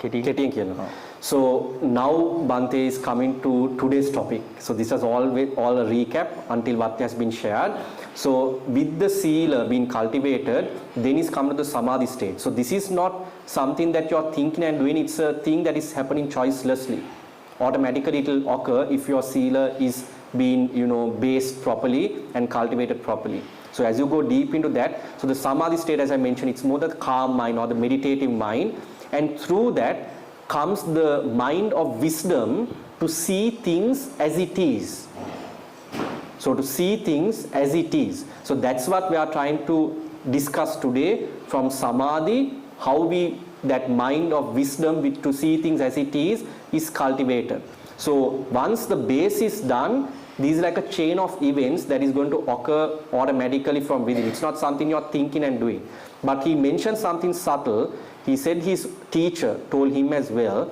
that when you are cultivating awareness and mindfulness the habitual pattern is to drag you back to your attachments even subtly so you have to be mindful to tighten your straps which means wherever you have cultivated and built up to don't let yourself go backwards hold on to that state and then go forward that is very important to be more mindful or more aware at that state because more and more you're mindful that will give the sensitivity towards that shame and fear as you mentioned that will give arise to the control of your sensory responses to things that will give arise to sila that will give arise to your samadhi calm meditative state and that will give arise to your wisdom mind which will see things as it is so that's the chain but he is again saying at these stages it's very subtle how your mind drags you back to those attachments your preferences your pleasures so you have to be very aware of that state to kind of tighten your straps yourself to keep going forward and not backwards හරි එතකොට අපි සමාධිය කියන එක තේරුම් ගන්න යද්දී අවස්ථා තුනක් අපි තේරුම් ගන්න ඕනේ එකක් තමයි සමාධි ඉන්ද්‍රියක් විදිහට බුදුහාඳුරෝ කියනවා මන ඉන්ද්‍රිය තියෙනවා විඥාන ඉන්ද්‍රිය තියෙනවා විඥාන ආයතනයේ තියෙනවා ඔන්න ඔය තුනේ ක්‍රියාකාරීත්ව තුනක් තියෙනවා එතකොට හරියට තේරුම් ගන්න ඕනේ මන ඉන්ද්‍රියෙන් කොහොමද විඥානය කියන්නේ මොකක්ද මනෝ විඥානය විඥානය කියන්නේ මොකක්ද මන ඉන්ද්‍රිය කියන්නේ මොකක්ද සමාධි ඉන්ද්‍රිය කියන්නේ තුන අපිට පොඩ්ඩක් මේ සමාධිය කියන එක තේරුම් ගද්දි මේක ටිකක් වෙන් කරලා තේරුම් ගන්න ඕනේ මම ඒ නිසා මුලින්ම මේ දෙක විඥාන ඉන්ද්‍රියේ විඥානයේ ස්වභාවය සහ මනෝ විඥානය මන ඉන්ද්‍රියේ ස්වභාවය දෙකේ වෙනස පෙන්නන ඒක හරහා අපිට තුන්වෙනි අත්දැකීම හැටියට සමාධිය කියන එක එතකොට ඒකට සාපේක්ෂක ඥානයකින් මේක අල්ලන්න පුළුවන් මේක මොකද මේක හරියට සමාධිය සෙට් වුණා කියන්නේ ඒ කියන්නේ එතන විදර්ශනා ඥානෙ ඔටෝ වෙනවා. එතකොට දැන් විඥාන ඉන්ද්‍රිය අධ්‍යක්ීම මම මුලින් කියන්නම් ඒක සරලව විඥානයේ අධ්‍යක්ීම කියන්නේ දැන් පුරාණ කර්මයෙන් සකස් වෙච්චි ඇහැට දැන් මේ පුරාණ කර්මය කියලා මම පාවිච්චි කරන එක අපිට පේන්නේ නැතනක නෑ. ඒක මේ කණ්ණාඩියක් ඉස්සරහට කියලා බලන්න බෑ. පුරාණ කර්මයෙන් සකස් වෙච්ච ඇහැක් තියෙනවා. ඒ ඇහැයි රූපේ දෙකේ ගැටීම සිද්ධ වුණාම විඥානයේ තජ්ජෝ සමන්නාහාර වෙනවා. ඒ කියන්නේ විඥානයේ ඒ දිශාවට හැරෙනවා. මේක හැබැයි වැඩි දින ඔබ මේ මවා ගන්න හදනවා දැලට ඒක නෙමෙයි කමන්නේ ඒක මවා ගත්තත් කමන්නේ දැනට එවන දැන් ඔය මවා ගත්තට පස්සේ ඒක ආයේ මනෝ විඥානික කතාවක්. ඒක මේ අර පුරාණ කර්ම එකක් නෙවෙයි. ඒකයි මම මෙතන තියෙන ප්‍රශ්නේ මේ කෑල්ල විස්තර කරන්න යද්දී මම දන්නේ මේක කොහොම පරිවර්තනය කරන්න යද්දී තව ගලාගෙන යෑමක් બ્લોක් වුණොත් මොනවා වෙයිද කියලා කමන්නේ මම කියන්නම්.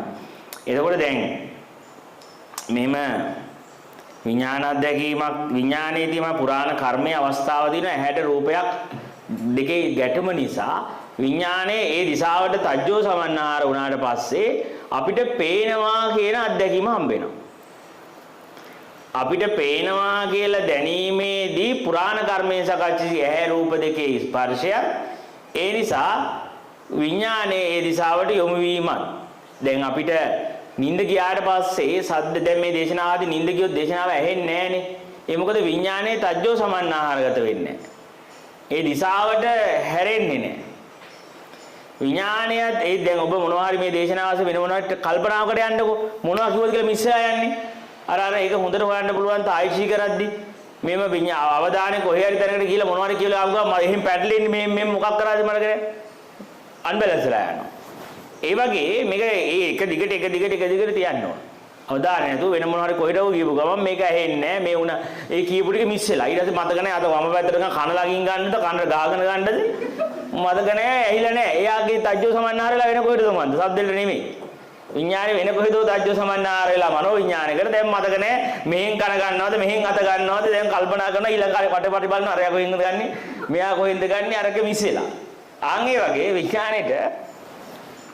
විඥානයේ කියන අත්දැකීමේදී තජ්ජෝ සමන්නාහාර වීම කියන එක සිද්ධ වුණාම තමයි අපිට රූපයක් පේනවා, සද්දයක් ඇහෙනවා, ගඳ සුවඳක් දැනෙනවා, රසයක් දැනෙනවා, ස්පර්ශයක් දැනෙනවා, සිතුවිල්ලක් දැනෙනවා කියන්නේ විඥානයේ අරමුණ වෙන්න ඕනේ දිශාවට. ඒ රූපේ පැත්තට, සද්දේ පැත්තට, ගඳ සුවඳ පැත්තට, පහස ස්පර්ශයේ පැත්තට. ඒ විඥානයේ ගියොත් තමයි ඒක අපිට අත්දැකීමක් වෙන්නේ, අපිට ජීවිත අත්දැකීමක් වෙන්නේ. එහෙම නැත්නම් අපි ඒක දන්නේ නැහැ. ඒක අත්දැකීමක් නෙමෙයි අපි දැන් අපි නිින්ද ගියාට පස්සේ මොන දේශනාවක් වුවත් අපි දන්නේ නැහැ. විඥානයේ අත්දැකීමක් නෙවෙයි ඒක අපිට. එන්නකොට අපි තේරුම් ගන්න ඕනේ අපිට ලෝකේ කියලා අපි දැනගන්නේ හැම දෙයක්ම අපේ විඥාන මට්ටමේ අත්දැකීම්. විඥාන මට්ටමේ අත්දැකීම් තමයි අපි හැම කෙනෙක්ම අරමුණක දැන් තේරුම් ගන්නේ. විඥානයේ තියෙනවා ලක්ෂණ දෙකක්. එකක් තමයි අරමුණක් මෙහෙම දැනගන්නවා. මේ රූපයක් පේනවා, සද්දයක් ඇහෙනවා කියලා දැනගන්න ගතිය. සහ ඒ දැනගැනීමත් එක්කම එතනක් මෙතනක් කියලා වෙන් කරලා මවා පෙන්නන ගතිය.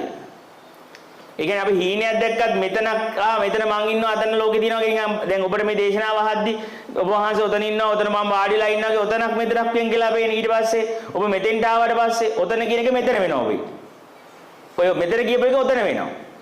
හැම වෙලේම මෙහෙම නිකන් දෙපැත්තක් ඇති බවට අඟවන හීනයක් දැක්කත් සද්දයක් ඇහුවා ඒ හරියට මේ අඟවනවා නිකන් හරියට ඒක අඟවන්නේ හරි බොරු විදිය දැන් හරිනම් බලන්නකො දැන් ඔබට මේ හඬ ඇහෙන තැනින්ම නම් ඔබට අඟවන්න දැන හරිනම් ඔබ හරියටම බලන්න ඕනේ ස්පීකර් එක දිහානේ අර පීකස්නේ ඒ බලන්න දැක විඥානේ අඟවන්නේ නිකන් මෙතනින් ඔක ඇහෙනවා වගේ බලන්න ඒක තමයි ඒකේ බොරුව කියන්නේ ඒක කොච්චර මායාකාරීද කියන්නේ ඔබට මෙතනින් මුකුත් ඇහෙන්නේ නැහැ ඒකට ඔබට අඟවන්නේ අරෙන් එන එකක් මෙහෙන් එනවා ආන් ඒ වගේ බොරුවක් හැමෙලිම කරන්නේ විඥානේ නිකන් දෙපැත්ත අන්න ඒ වගේ හැම වෙලේම විඥානයේ අරමුණ දැන ගැනීම සහ අරමුණ වෙන් කරලා පෙන්වීම කියන ලක්ෂණ දෙක විඥානයේ තියෙන ලක්ෂණ.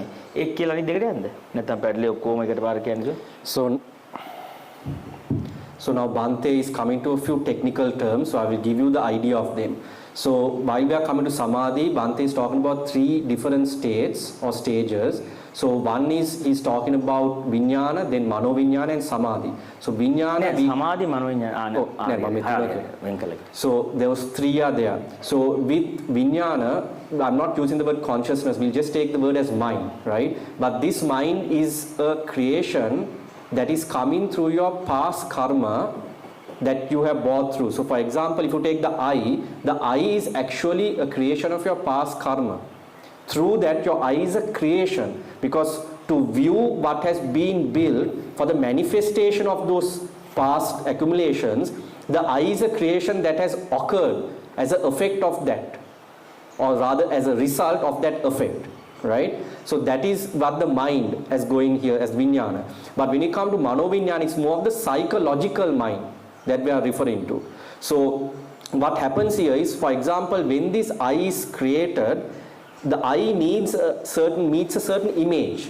When the eye meets an image, through that meeting there is now an experience, right? But if you don't meet the image, that experience will not occur. So for example, while we are listening to this, what if we fall asleep? Then we won't have that experience. The hearing is there of the sound, but there is no experience out of it because we have fallen asleep. Or if your mind sways away to something different, then you're not going to meet that objective. So then the experience is not there. So that is where when you meet with that experience, now is where the psychological mind starts to build up, where the story starts to build up. So hope that distinction is there, right? From the past, that mind, and now the psychological mind is getting built up through that experience. The stories start to build up. So the thing with the mind has two attributes. One is it's identifying things, right? So once it's identified something, an image, through that identification, now it's giving you a certain experience. Now this experience is creating the illusion that there is a there and a here, that there are two divisions, which is actually in reality there is no such thing. When it sees an image and when it's identifying, now it's creating the illusion that there is a thing there and there is a person here viewing. So he gave the example of this mic. Even though the sound is coming from the buffer, right, we feel as if the sound is coming through the mic. That's just an example of the illusion. But in reality the sound is coming through here.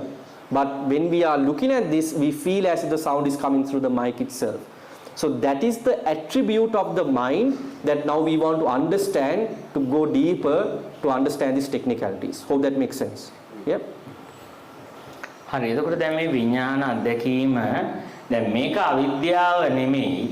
අවිද්‍යාව කියන්නේ ඒක බාර ගන්න ගතියට විඥානයේ ස්වභාවය තමයි අර අරමුණක් රූපයක් තියෙනවා කියලා දැනගන්නවා සද්දයක් තියෙනවා. එතකොට ඒතර තේරුම් ගන්න අපි කවදාකවත් මේ ලෝකයක් අපි දැකලා නැහැ. අපි මේ විඥානයේ තමයි අජ්ජත් බහිද්ද ඇතුළත පිට කියලා. දැන් අපිට පේන්නේ මේ පිට අවකාශය තියෙනවා නිකන් මම ඇඟ ඇතුළේ ඉන්නවා වගේ පේන්නේ. මේ අවකාශයේ හදන්නේ විඥානයමයි.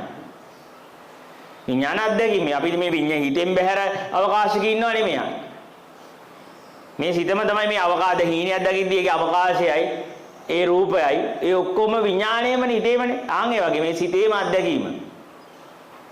සිත විසින් ඒතර අන්නේ වගේ අපි මේ රූපයක් පේනවා කියන්නේ චක්කු විඥානය, සද්දයක් කියන්නේ සෝත විඥානයක්. ඒකද සිත.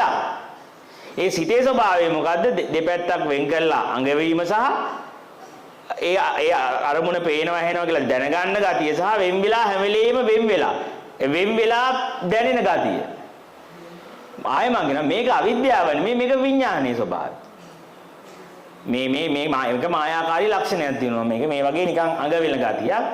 ඊට පස්සේ මනීන්ද්‍රිය කියලා කියන්නේ ඊට වඩා පොඩි වෙනසක් ඒකේ තියෙනවා. මනීන්ද්‍රියේ තමයි මතකය, ඩේටා පද්ධතිය තියෙන්නේ මනීන්ද්‍රිය අවස්ථාවේදී. ඒ කියන්නේ අපි කියන්නේ දත්ත ඩේටා පද්ධතිය ඔය තියෙන්නේ එතන. එතකොට ඩේටා පද්ධතිය කියලා කියන්නේ දැන් උදාහරණයක් අපි ගමුකෝ. දැන් අපි ගහක් දැක්කොත් එහෙම ඒ ගහ දකින්න වෙලාවේදී ගොවියෙක් ආවොත් එහෙම යාට ඒකෙන් එන්නේ මෙච්චර කොච්චර පළදාවක් මේකෙන් ගන්න පුළුවන්ද කියලා එයාගේ දත්ත වලට සාපේක්ෂව යාට පේන්නේ මේකේ තියෙන එයාට පැමිණෙන මානසික ලෝකය, මනෝ ලෝකයේ, මනින්ද්‍රිය ලෝකයේ තියෙන මේකේ පළදාව කොච්චර කන්න පුළුවන්ද අපිට? වේල කීයකට කෑම ගන්න පුළුවන්ද එළවලු මේකේ? පළතුරු කොච්චර ගන්න පුළුවන්ද? ඒ වගේ යාගේ මයින්ඩ් එකට පේන්නේ මේක ඒ විදිහට. යාගේ දත්ත පද්ධතිය, යාගේ සාපේක්ෂකත්වයට ලෝක වලට. ඉතින් එතකොට ඊට පස්සේ ඔය ගහ දිහාම බලාගෙන හිටියොත් එහෙම අපි හිතමු පරිසරවේදියට පේන්නේ මේක විනාශ වෙලා යන ශාකයක්, රතු ලිස්ට් එකේ තියෙන ශාකයක්, මේක ආරක්ෂා කරගන්න ඕන ශාකයක්, ලෝකේ නැති වෙලා යන ශාකයක් කියලා යාට වෙන කතාවක් පේනවා. එයා සටන් කරනවා මේක ආරක්ෂා කරගන්න කපන්න දෙන්නේ නැතුව රජයත් එක්ක ගේම ඉල්ලගෙන. ඊට පස්සේ මෙතෙන්ට උද්භිද විද්‍යාඥයෙක් ආවොත් එයාගේ දත්ත පද්ධතිය පේන්නේ මේක මේ වර්ගේ නැගිටිනවා හරියට. ඉතින් එතකොට මෙන්න මේ වර්ගයේ ගහක් කියලා එයාට පේන්න පටන් ගන්නවා. එතකොට දැන් මේ උද්භිද විද්‍යාඥයාට පේන්නේ ඒකේ මොන වර්ගයකක්ද ඒ ආදී වශයෙන් විස්තර. ඊට පස්සේ දැන් එතෙන්ට අපි හිතමු ගස් කපන මිනිස්සෙක්වත් මේකෙන් මෙච්චර ගන්න පුළුවන් පරාල මේකෙන් මෙච්චර ගන්න පුළුවන් මෙච්චර අඩි මෙච්චරක් ගන්න පුළුවන්.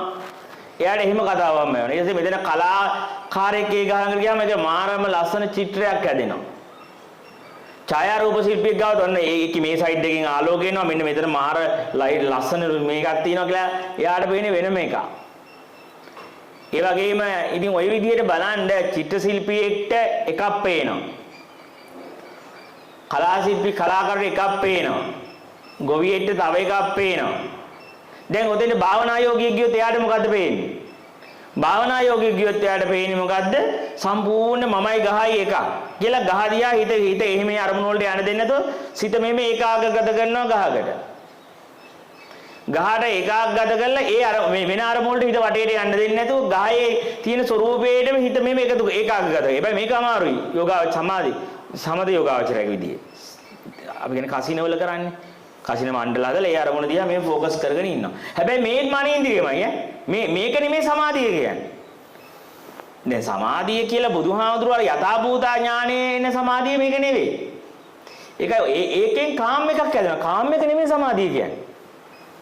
කියන්නේ විපස්සනාවට අදාළ සමාධිය වෙන්නේ. අර යෝගීන් ගන්න සමාධියදී එයාලට ඔක්කොම පේන්නේ නැතුව ගිහිල්ලා අර එක මේ ගුරුවරයෙක් දුනු ශිල්පයක් දුන්නාලු. එතකොට ඒ දුනු මේ ශිෂ්‍යයන්ට දුන්නු ශිල්පය උගන්වලා කුරුල්ලේ පෙළ අර කුරුල්ලගේ හැට තියන්න කිව්වලු. ශිෂ්‍ය එක්කෙනෙක් ගිහලා මොකද්ද ඔයාලට පේන්නේ කියලා. කිව්වලු මට පේන්නේ සම්පූර්ණ මට මොකක්වත් පේන්නේ නැහැ. ඒකට ඉලක්කගත කළා මට පේන්නේ තනිකර කුරුල්ලෙක් විතරයි කිව්වලු. ගුරුවරයා යවවලු. ඊට පස්සේ කිව්වලු දෙවෙනි කෙනා ඔයාලට මොකද්ද මට මොකක්වත් පේන්නේ නැහැ කුරුල්ලෙක්ගේ ඔළුවක් විතරයි පේන්නේ කිව්වලු. ඔයත් ෆේල් කියලා යන්නේ කිව්වලු. තුන්වෙනි ශිෂ්‍යයාගෙන් ඇහුවලු ඉලක්කය අල්ලගෙන ඉඳලා ඔයාලට මොකද්ද පේන්නේ මට මොකක්වත් පේන්නේ නැහැ කුරුල්ල ඇහක් විතරයි පේන්නේ කිව්වලු. එයා පාස් කරා. සමතේ කියන්නේ සමතේ කියන්නේ කසිනේ කියන්නේ ඔන්න ඔය එක. ඒ අරමුණක් අරගෙන මෙහෙම ඒකටම එල්ල කරලා බහිනවා කිදා බහිනවා. ඒකයි මායි විතරයි. මායි ඒකයි එකක් වෙනවා. ගහයි මායි එකක් කියන ෆීලින් එක එනවා. මේකට හිත නිකන් ඒක නිකන් මායි ගැන හිත බෑ කියන ඇඟ ගල් වෙනවා වගේ මෙහෙම ඒ අරමුණ අසර මෙහෙම ගල් වෙලා ඇඟ අතපය හොලව ගන්න බෑ. මෙහෙම නිකන් ඒ අරමුණට මෙහෙම තබ්ද වෙනවා. නිමග්නගත වෙනවා. ඒතකොට ආන්ගේ වගේ ගහ ඒකත් මනෝවිඤ්ඤාණයමයි. ඒක සමාධිය නෙවෙයි. ඒත් මනේන්ද්‍රියමයි ඉන්නේ. ඒකත් මනේන්ද්‍රිය අධික්‍රමණය කියපු අධ්‍යක්ීමක් නෙවෙයි. අර ගහ කියන ලෝකේ අරාගත්තට පස්සේ ගහයි මමයි එකක් වෙලා ඉන්න ඉරිෂවරු ඉන්නවා. මමයි ගහයි මමයි කසින මණ්ඩලයි එකක්.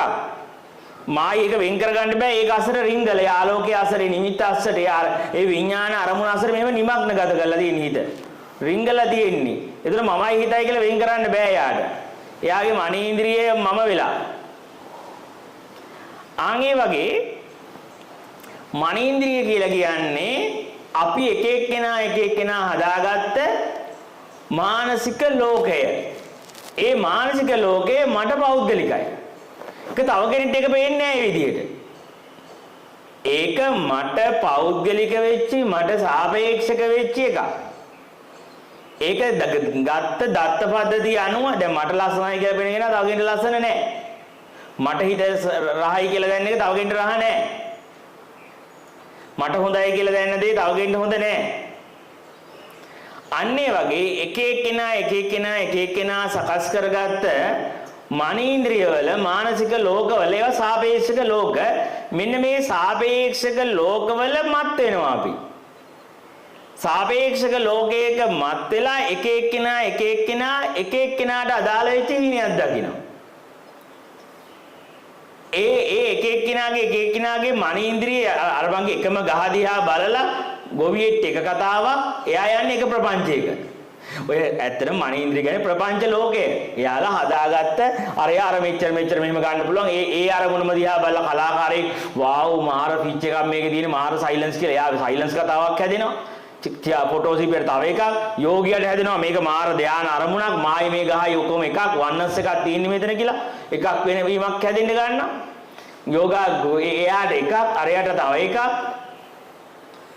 මේ විදිහට එක අපි ඔක්කොම එක්තරා මනේන්ද්‍රිය වල හිර වෙලා ඉන්නවා. ඒ මනේන්ද්‍රිය තුල අපි හිර වෙන්නේ අපි හිතනවා මේකමයි මේකේ යථා ස්වභාවය. මේකමයි මේකේ අදහස බය අනිත් ඔක්කොටම පිස්සු මට විතරක් මම තමයි ඇත්ත දකින්නේ කියලා. ආන් ඒ වගේ අර තමන්ගේ මානසික ලෝකයේ තමයි මම දකින විදිය මගේ ප්‍රපංචයේ තමයි හරිම විදිය.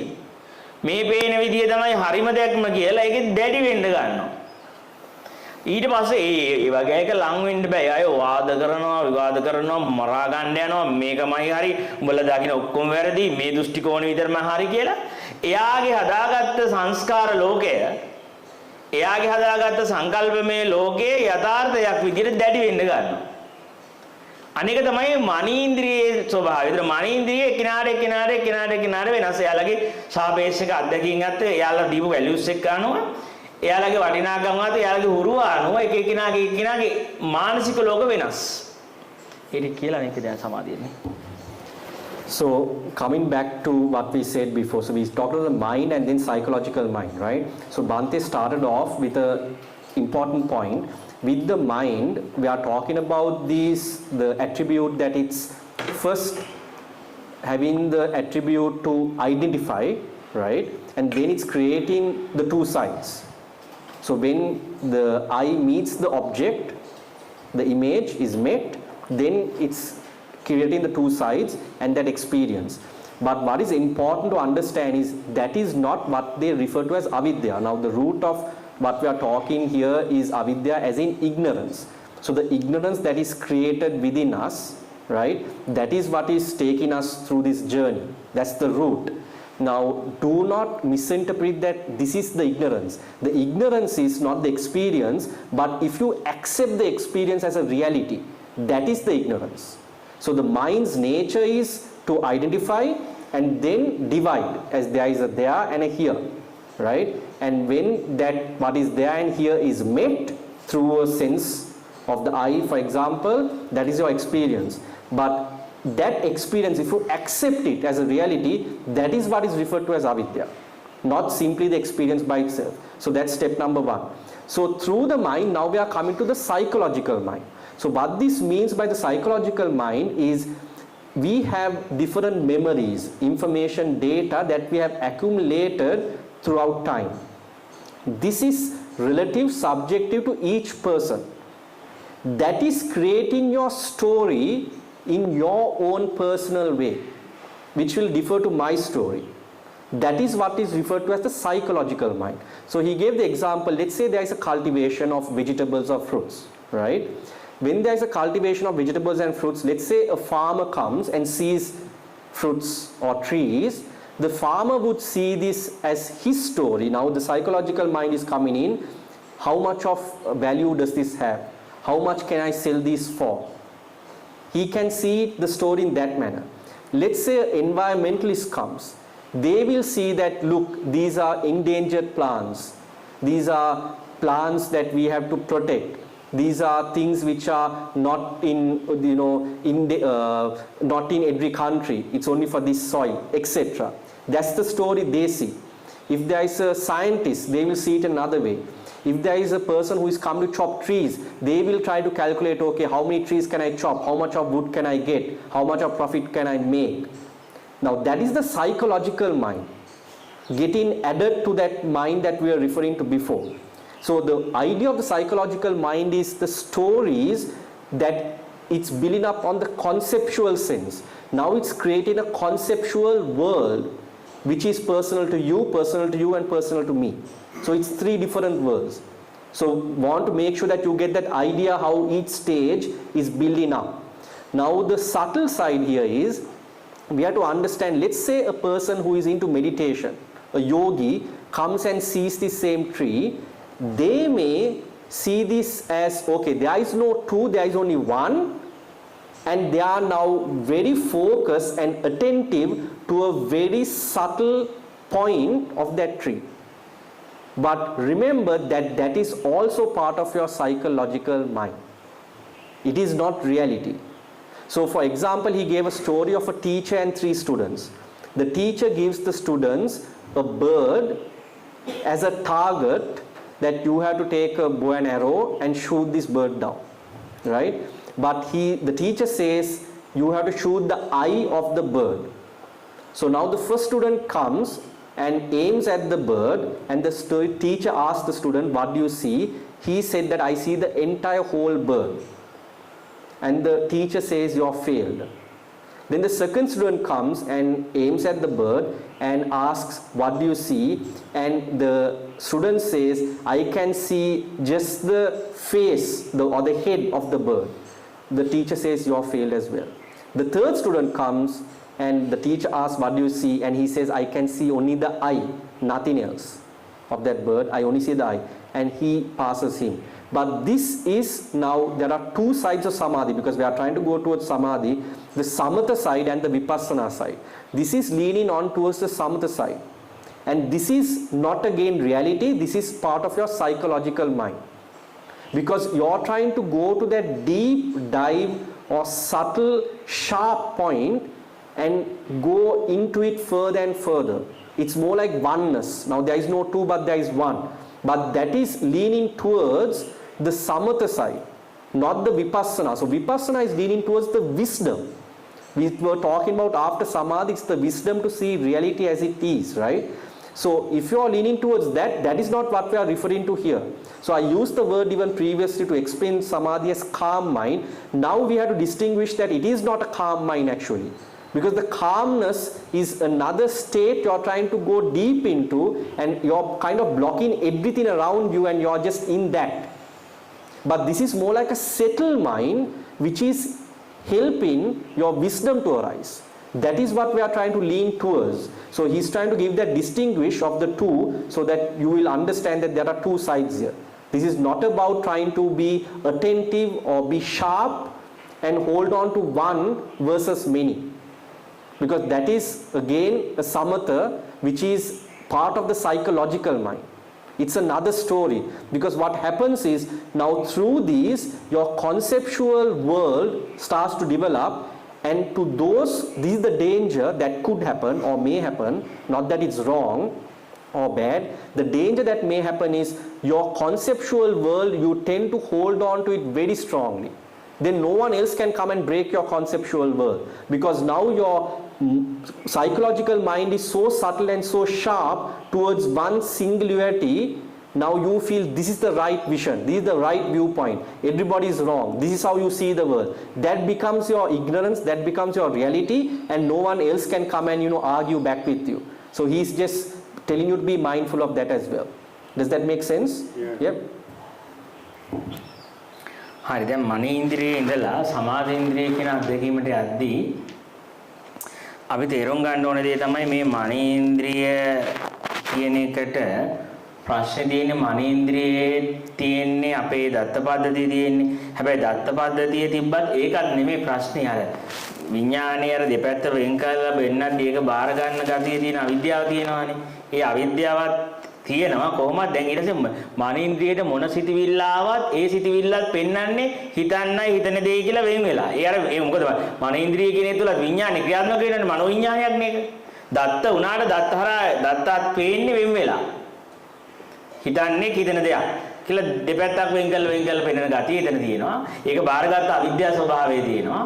ඒ අවිද්‍යා ස්වභාවයත් එක්ක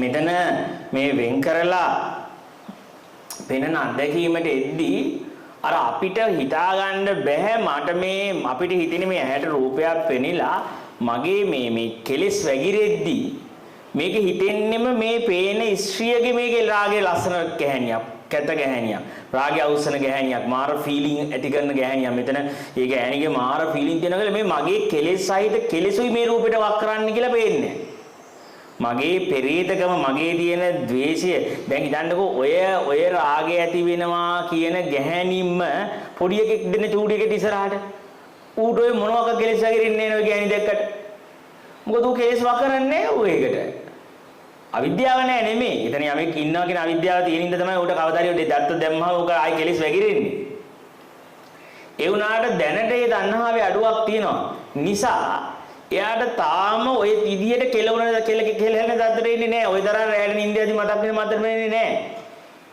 මොකද ඒ ඔගේ කෙලෙසි නැහැ මේ මොහොතේ. ආන්ගේ වගේ අපි තනිකරම මේ ලෝකයේ කියලා අපි තේරුම් ගන්නවා මේක නිකන් අපි එක එක්කෙනාගේ කෙලෙස් වලින් වවාගෙන කෑමක් තියෙන කියලා අපිට තේරෙන්නේ නැතුව අපිට හිතෙන්නේ මේ එහෙම සුන්දර ගැහණියක් ඉන්නවා. සුන්දර පිරිසක් ඉන්නවා. සුන්දර කෙනෙක් ඉන්නවා කියලා අපේ කෙලෙසෙකුයි මේ සුන්දර කරලා පෙන්නන කියලා තේරෙන්නේ නැහැ. ගිහිල්ලා අර හදිස්සියට අයිති කරගන්න යනවා. අර මිනිස්සේ කිරියලු මිනිස්සේ යාළුවෝ දෙන්නේ ගමනක් යද්දි පොරවක් වැටලා තිබ්බලු. පොරව වැටලා තිබ්බාම එක මිනිස්සෙක් මොකද කරන්නේ? මේ පොරව අරගත්තලු යාළුවා ගෝල් මොකද්ද මේ ඔයා දැක්කේ නෑනේ මම දැක්කේ මමනේ හොයාගත්තේ ඔයාට වැඩක් නෑනේ කියලා යාළුවා දැල්ලා ගියාලු. මේ මගේ පොරව මේ කියලා. අරු දැන් බෑ මේකට අපි දෙන්න කාලා බින හිනාලා එකම යාළුවෝ දෙන්න වගේ හිටියේ මෙන්න මූට පොරවක් හම්බෙච්ච ගමු මාවත් අමතක කළා මේ බුක්කත් අමතක කළා මෙන්න මේ කවුද කියලා යනවා. ආයෙ යන්න ඊට පස්සේ මොකද කරන්නේ? මිනිහෙක් පස්සෙන් ඇවිල්ලා ඒගොල්ලෝ පොරවක් දැක්කද කියලා. කිව්වල අර ඉස්සරහා යන්නේ කිව්වලු.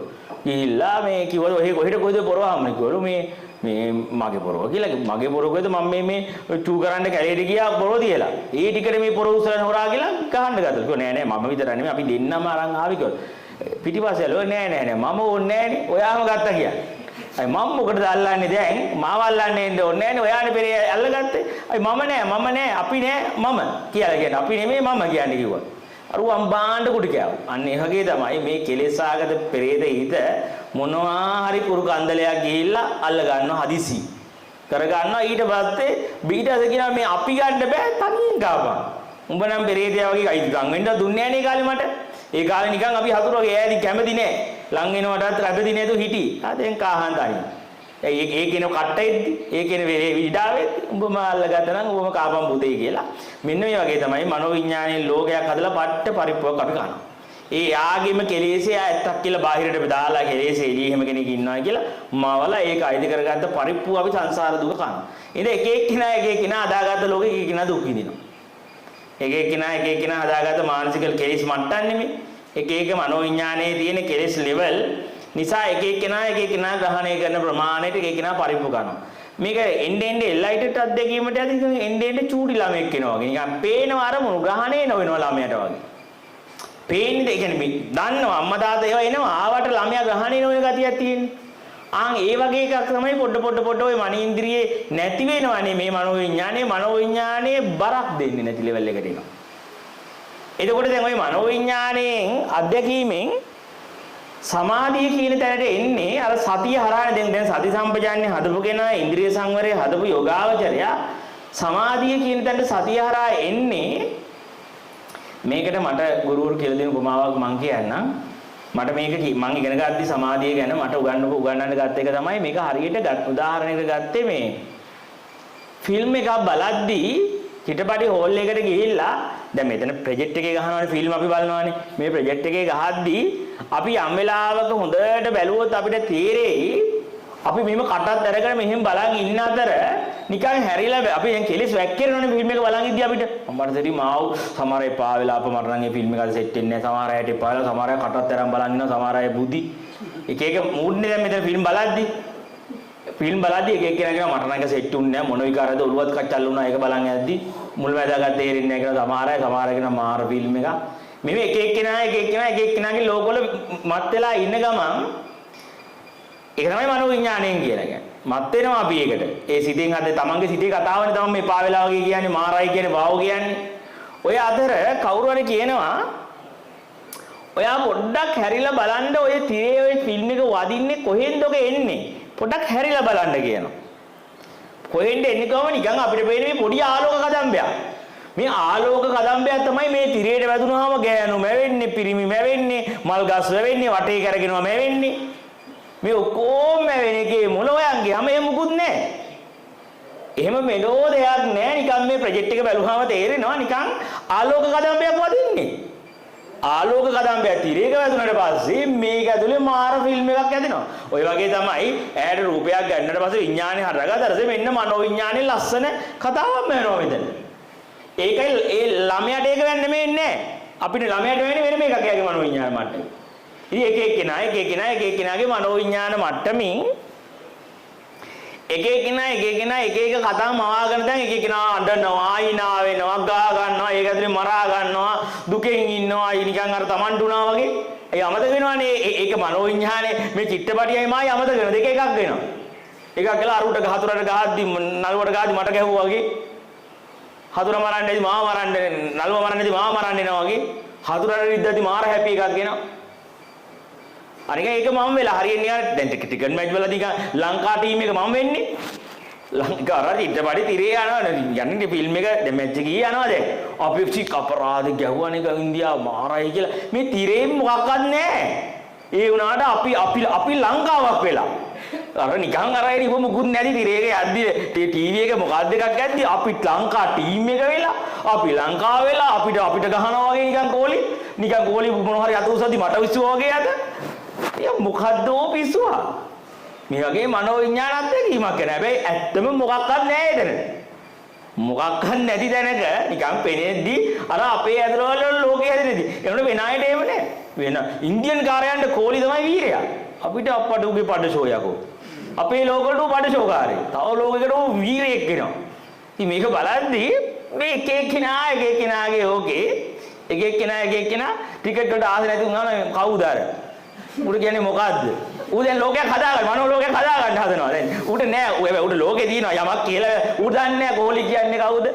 මොකද්ද ඔය කියන්නේ? කාරුට කියනම මොකද්ද? අරකට කියන්නේ වමද දකුණද ගහන අර ගහන්නේ හරයවක ඌ දන්නේ ටික ඌත් හදාගන්නවා තව ලෝකයක් අනන්න. ඌ අර ස්ට්‍රෙස් ගන්න ටෙන්ෂන් ගන්න නැති ලෝකයක් හදාගන්නවා මේ ටෙන්ෂන් ගන්න දැන්. දුක් විඳින්න. අයියෝ අද පරාදුනා කිය ඌට එකක් ඇත්තෙත් නෑ. නැති එකක් හදාගන්නවා ඌ ඊට පස්සේ දුක් විඳින්න ලෝකයක්. නෑ හදාගත්ත එකකින් අර පොඩි උන්ට ඔක තමයි වෙන්නේ. උන්ට ඇති ලෝකෙට ප්‍රශ්නකුත් නෑ. උන් ප්‍රශ්න ටිකක් ඉල්ලන් හදා ගන්නවා අම්මලාගෙන් ටෙන්ෂන් ගන්න. ටෙන්ෂන් ගන්න ලෝකයක් තව නිර්මාණය කරනවා. මෙන්න මෙහෙම විකාරයක් ඇද්දී මෙහෙම තනිකරම නැති ලංකාවකෝයි නැති ඉන්දියාවකෝයි අරගෙන අපි මේක ඇතුලේ ටෙන්ෂන් අරගෙන බය වෙලා ස්ට්‍රෙස් වේගෙන එද්දී මෙන්න මේකෙදි අපිට අර නිකන් මේ සමාධිය ආරාධනා කරන්නේ සතියේ මූලයට යන්න කොහෙන්ද මේක එන්නේ? හැබැයි වැඩේ තියෙන්නේ දැන් අපි අර ෆිල්ම් එකේ ගහ ගන්න මරා ගන්න ප්‍රොජෙක්ට් එකේ ආලෝක කදම්බේට ගියොත් එතන මෙලෝ රහක් ෆිල්ම් එකක් නැහැ. එතන ටිකට් මැච් එකක් නැහැ. අන්න එතකොට අන්න ඒකයි කෙලස් උපදවන්න බෑ. ඒ කියන්නේ අපිට තේරෙනවා අපිට මේ කවුද අසනිපෙලාද? අසනිපෙලාද? කෙලස් උපදවන්න බැරි වෙන්න පටන් ගන්නවා. ඊට පස්සේ ඒ නිසායි අර සමාධියට එච්චර ආස නැහැ. මොකද සමාධිය කරන්නේ ෆිල්ම් එක නෙමෙයි ෆිල්ම් එක එන්නේ කොහෙන්ද කියලා යථාභූතේ පෙන්නනවා. සතියෙන් සමාධියෙන් කරන්නේ මේකේ මෙකැනිසම් කොහෙන් ඉඳන් මේන්නේ කොහොමද මේක හැදෙන්නේ? මෙන්න මේ මුළු කතාව යථාභූතේ පෙන්නන එක තමයි අර සමාධිය වෙන්නේ. අර සමාධිය හැදෙද්දී මේ කතාව කෙලෙස් නැහැ. මේ අපිට පේන මත් වීම නැහැ. අන්න ඒක තමයි මිනිස්සු සමාධියට ආස නැත්තේ. ඒ සමාධියේදී පේන්නේ මේකේ යථාභූත ඥානය. ඒ මේක කොහෙන්ද එන්නේ මොකද්ද මේක වෙන්නේ කියන එක ඒකට මිනිස්සු ආසන. ඒක කියලා දුර කියන්නේ. So the fun side is to do with a joke. I'll try to come to that later. It's to do with the cricket match. But what Bhante started off was going back to where we said the mind and the psychological mind, right? Now the psychological mind, the mind identifies something, then divides it as here and there, and the psychological mind is now bringing the story. So with this experience, what Bhante is saying is, for example, let's take that there is an attractive woman in front of us, right? And if one is feeling lust towards that woman, what we feel or our habitual pattern of the mind is trying to show that the lust is existing outside, and that the lust is because of this attractive woman. But that's not the case. The lust is arising through our own impurities. So that is the thoughts that have been built within, which is kind of intoxicating us towards that. The classic example Bhante gave was, let's take this same attractive woman and keep it in front of a child. That child will still have the experience that there is a here and there's there and here. But there is no intoxication or lust arising of that child that may occur towards an adult. Hope that makes sense, that difference. So through that arising of that lust, then you might think about in the night, can't sleep, and your thoughts start to build up. But the whole idea is that these are impurities within us. So it's our own psychological mind that has built the story, and through those impurities, that means those intoxications that we have as thoughts, when those get added up to that story, that is what is creating anger, that is what is creating lust. So it's something that's occurring within, it's not something external. So he gave the example of a person watching a movie. So let's say we are all watching a movie, and when we are watching that movie, we'll see one person's jaw drops. They are so into that movie. Another person is falling asleep. Another person is crying or laughing. Now the thing is, because you are so intoxicated with that situation, you are now in that movie. So when the favorite character of yours is being hit by someone else, you feel anger. If the villain is being hit, you feel happy. Likewise. But now our base is awareness. That's how we started, and we are going towards samadhi. So remember, I was talking about the samadhi towards wisdom, not samadhi towards a calm mind. It's towards the wisdom side, right? So when you have awareness as your base, now instead of the movie and the different colors and images that you see, you're asking or questioning, where is this movie coming from?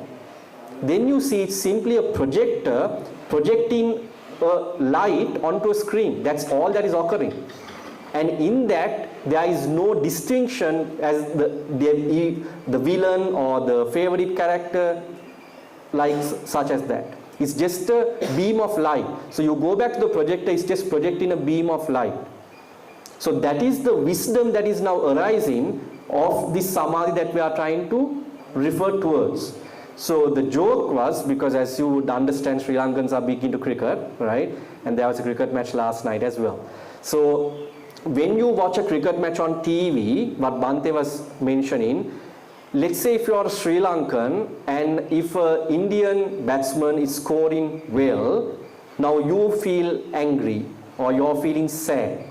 Because now through this vision, it's just a beam of light, but you have created this world through your information and your data, and you have said that is Sri Lankan, this is Indian, I'm Sri Lankan, so Sri Lankans are not doing well, so I'm not feeling happy, and this entire world is now building up within you.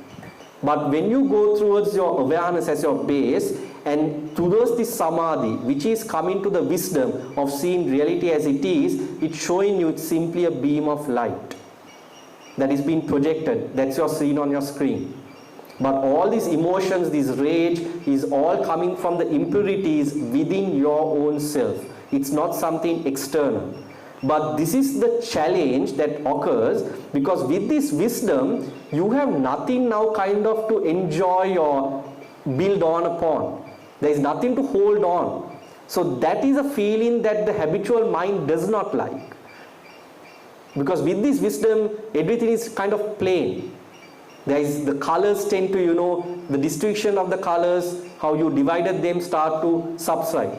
And that your habitual mind does not like it. Your psychological mind does not like it.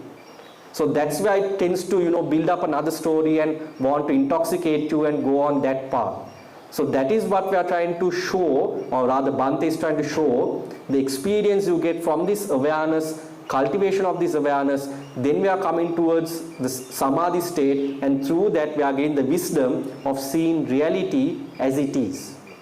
Does that make sense? Yeah. දැන් සමාධියට අත්දැකීද්දී ඉස්සෙල්ලාම අපි තේරුම් ගන්න ඕනේ සමාධිය කියන එක අපි අවබෝධ කරන්න යද්දී මේ අපි එක එක්කෙනාගේ හදාගත්ත මානසික ලෝක හරි තද වැඩි. ඒකට දෘෂ්ටිය වැඩි. ඒකට දෘෂ්ටිය වැඩි වුණාට පස්සේ සමාධියට බාධායි යථාභූතයට. දෘෂ්ටිගත වෙලා වැඩි. සමහර අය බලන්න දැන් යෝග කරන්න කැමති අය, පාලුණ්ඩාප කරන්න කැමති අය පිස්සුවෙන් වගේ එකට ඕනේ. සමහර අය පෙන්වන්න බෑ මට ඒක. ඒක නම් මට මල කියලා. එක එක්කෙනා යාළගේ හදාගත්ත එකේ තද වෙලා ඉන්නේ. කියන්නේ රිලැක්ස් වෙන්න බෑ. යාළට මධ්‍යස්ථ වෙන්න බෑ. හරි කෙනාට ඒකමයි අනිවාර්යෙන් ඕන. බැරි කෙනාට මට පෙන්වන්න බෑ කියලා යාළගේ මනේන්ද්‍රියේ තියෙන මානසික ලෝකාස්සේ ඉර වෙලා ඉන්නේ. එයාලා හරි තදයි, හරි මධ්‍යස්ථ නැහැ. ඉතින්ලා ඒ දෘෂ්ටිය හරි මතවාදයක් තිබ්බට කමක් නැහැ. තමන්ගේ දෘෂ්ටිය දැඩි වෙන්න හොඳ නැහැ. ඒ දෘෂ්ටියේ දැඩි වුණොත් සම්මා සමාධියට යන්න බෑ. මොකද සම්මා දිට්ඨිය හරහායි සම්මා සමාධිය හැදිලා තියෙන්නේ අන්තිමට. සම්මා දිට්ඨි, සම්මා සංකප්ප, සම්මා වාචා, සම්මා කාමද, සම්මා ආජීව, සම්මා සති, සම්මා සමාධිය අන්තිමට තියෙන්නේ. සම්මා සමාධියේ එන්නේ ඉස්සෙල්ලා දෘෂ්ටියේ එන්න ඕනේ මුලදී හරියට. මේ දෘෂ්ටිගත තද වුණාට පස්සේ දෘෂ්ටි වල මේ තද මිනිස්සු තේන සමාධියක් එන්නේ නැහැ යාළුවට. යාළුවා හරි දැඩි, යාළුගේ මතවාද, යාළුගේ මානසික ලෝක ඇතුලේ යාළුවා දරදඬු වෙඩි. යාලා හරි ඒකමයි ඒ විදිහ මොලොක් වෙන්න බෑ මෘදු වෙන්න බෑ තව කෙනෙක් දිහා සවුම් වෙලා බලන්න බෑ ඒ නිසා ඒ සම්මාදිට්ඨිය තියෙනගෙන අන්ත දෙක අන්ත පිළිබඳ හොඳට අවබෝධය තියෙන කෙනාගේ නිරායාස සමාධියක් තියෙන්නේ. නිරායාස සමාධිය යා හැමලෙම අන්තද්වේ තේරුම් ගන්න. යා දන්නවා මේක මගේ ලෝකේ හරි. ඒකට මට එතකොට මම හැම වෙලෙම අනිත් කෙනාටත් ඒ වගේම මට වගේම ලෝකයක් තියෙනවා. මම වැරදිකට යට හරි වෙන්න පුළුවන්. මම යෝග හරි කියලා තව කෙනෙක් යෝග වැරදි වෙන්න පුළුවන්. මම වැරදි කියලා තව කෙනෙක් එක සුන්දර වෙන්න පුළුවන්. ඒතර මට කියන්න බෑ මම යෝග කරන නිසා මම ආධ්‍යාත්මික නෑ. ආධ්‍යාත්මිකයි නැති ආධ්‍යාත්මික නෑ කියලා. එහෙම කතා කරන්න බෑ අපිට. එහෙම අපිට කතා කරන්න බෑ. අපි මොනකක් හරි මොන දෘෂ්ටියකට දැල්ලේ ගතන් අපි ආධ්‍යාත්මික නෑ තමයි. ඉතින් එතකොට ආන්ගේ විදියට අපි අර මේක හොඳට සතියෙන් තමන්ගේ දෘෂ්ටිය දකින්න තමයි අර මධ්‍යස්ථ සමාධි හිත පහළ වෙන්නේ. මධ්‍යස්ථ හිත එන්නේ. සමාධි හිත එන්නේ. ඒ එන්නේ සතිය ඕනේ. සතියත් එක්ක දෘෂ්ටි වල තද නොවෙන්න තමන්ගේ මතවාද වල අර සෞම්‍යත්වය අර සමාධි කියන අත්දැකීම අපිට එන්න පටන් ගන්නවා. ඒ සමාධි කියන අත්දැකීම අපිට එද්දී ඒක හොඳට තේරුම් ගන්න බලන්න කාටරි හොඳ සමාධියක් තියෙනවා නම් දෘෂ්ටියකින් තොර වෙච්ච අන්තවාදී දෘෂ්ටියක් නැති මධ්‍යස්ථභාවයෙන් ආපු සමාධි හිත තියෙනවා නම් එයාලා මේ හරි නිහතමානී හැම වෙලෙම අනිත් කෙනාව ෆීල් කරන්න පුළුවන්.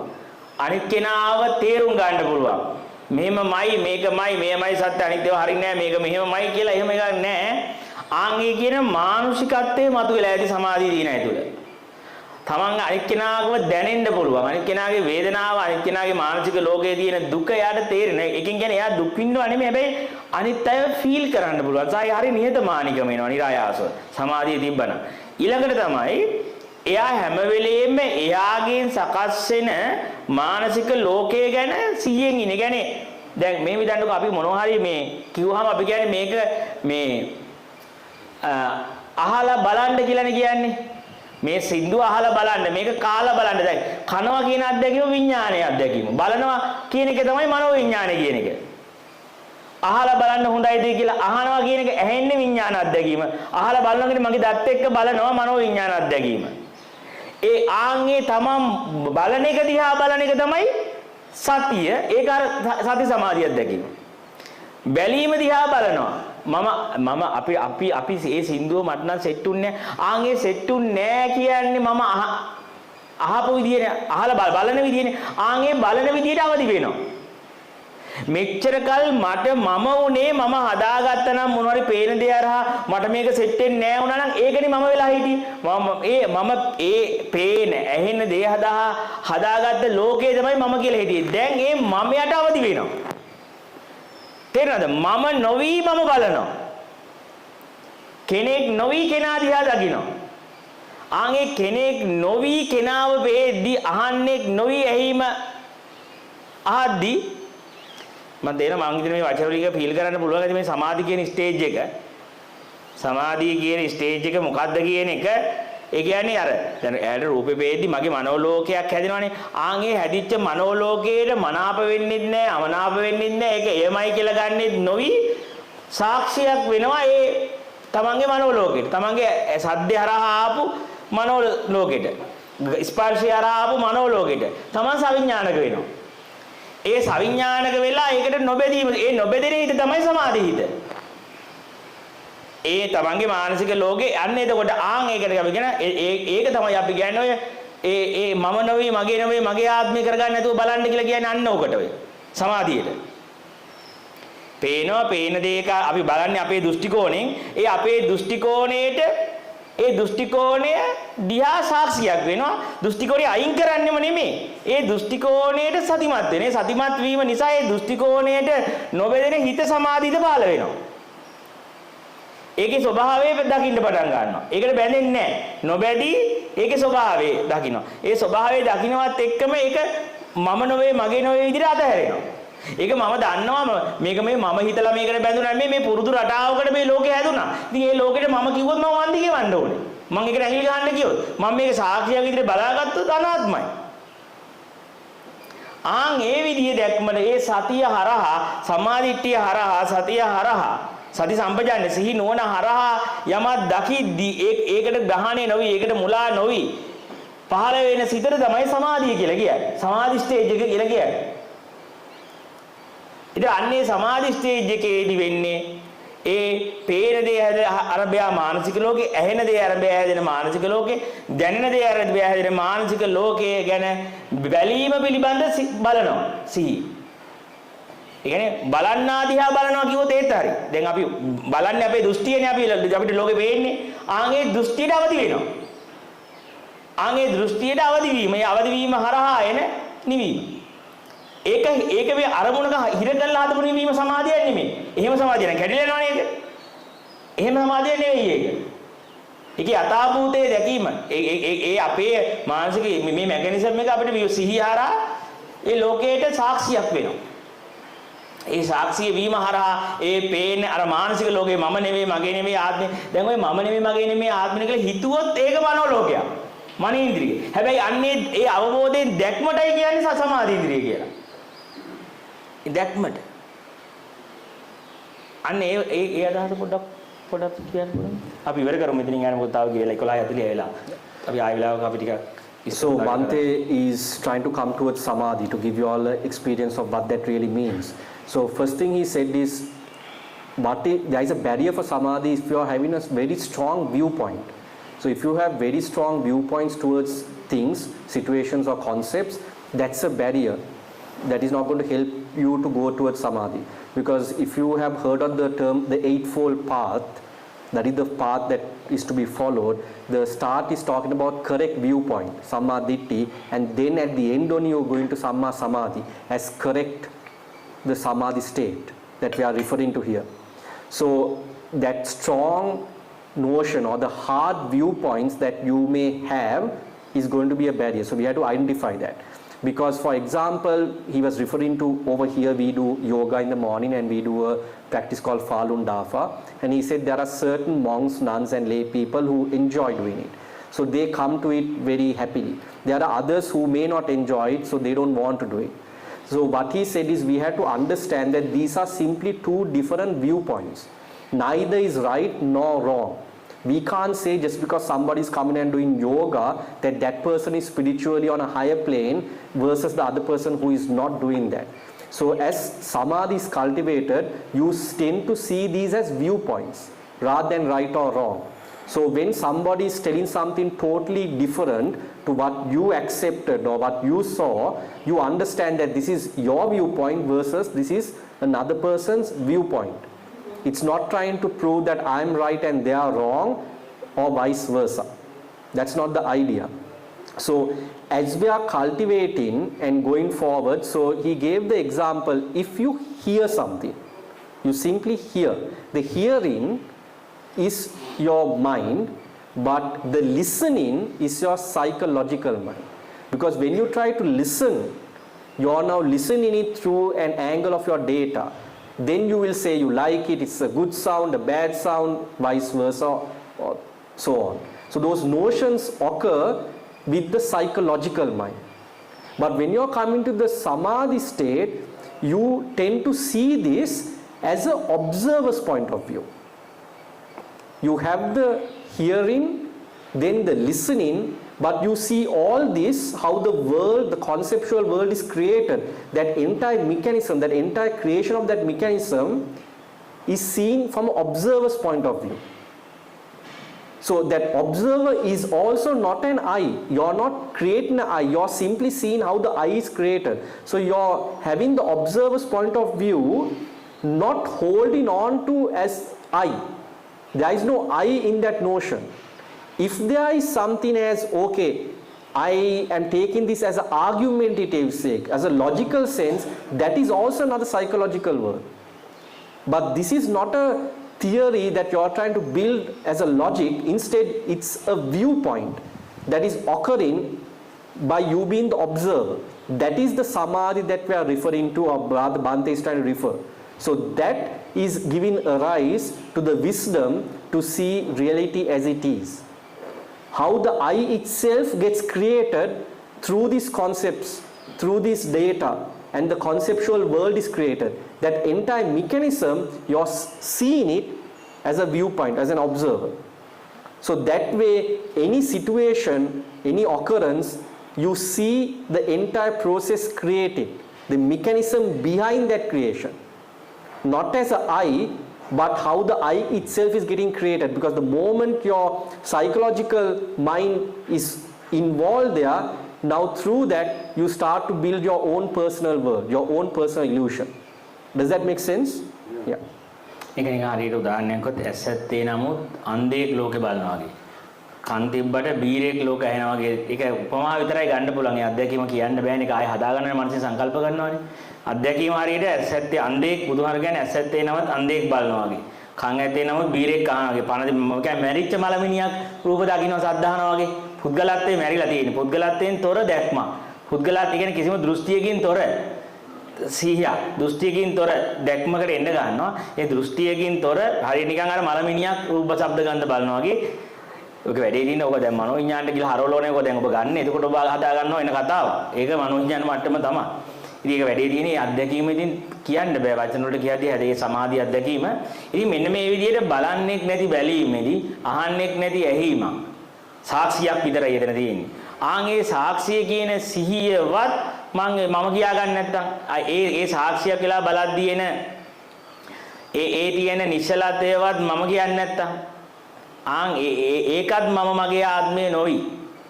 ඒ කියන්නේ මම බලන්නෙක් නොවි බැලීම අහන්නෙක් නොවි ඒ කියන්නේ අසනවා කියන ලෝකෙට සාක්ෂියක් වෙනවා. පේනවා කියන හදාගත්ත මනෝලෝකෙට සාක්ෂියක් වෙලා ඉද්දී ඒ දැනෙන සිහිය ඒ සමාධිය ඒ බලන්නෙක් නොවි බලද්දී අර හැදෙන ලෝකේ අතහරිනවනේ. ඒ අතහරින ප්‍රඥාව. ඒ අතහැරීම තමයි ප්‍රඥාව කියලා කියන්නේ. ඒ බලන්නෙක් නොවි බලද්දී ඒ එතන බලන්නෙක් නැහැ. එතන අර හැදෙන මානසික ලෝකේ එතන ග්‍රහණය වෙන්නේ අතහැරෙනවා. ඒ අතහැරෙන අන්නේ අතහැරෙන ප්‍රඥාවවත් මම කියන්නේ නැත්නම් අර සාක්ෂියව සිහියවත් අර ඒ වෙලාවේ තියෙන විවේකය සමාධියවත් ඒ ස්ටේට් එක සතියවත් ඒ දැනෙන කාමන සමාධියවත් ඒ කියන අතහැරීමේ ප්‍රඥාණයවත් මම නොවි මගේ ආත්මය නොවි බැලුවොත් අන්න යථාභූත ඥාන විමුක්ති ඥාන දර්ශන පහළ වෙනවා. හොඳයි නම් අදට තෙරුවන් සරණයි. මෙයට පරිවර්තනය කළාම. So Bhante is going to end it with this last bit. So what he is talking about is this is simply a viewpoint that is coming or arising through awareness itself. Right? So it's as if he's giving an example, trying to give the closest way to explain this. It's as if you have the eyes, but the eyes are there, but a blind person is seeing the world. The ears are there, but a deaf person is hearing. But the challenge here is the moment we say this, it is your psychological mind that is going to interpret it for you. So it's never going to be the real experience. But this is the closest that he can point towards this. Because we try to interpret it, and the moment we try to interpret it, that's where our psychological mind is going to come in, right? So this is a experience. It's more of a viewpoint without having a viewpoint.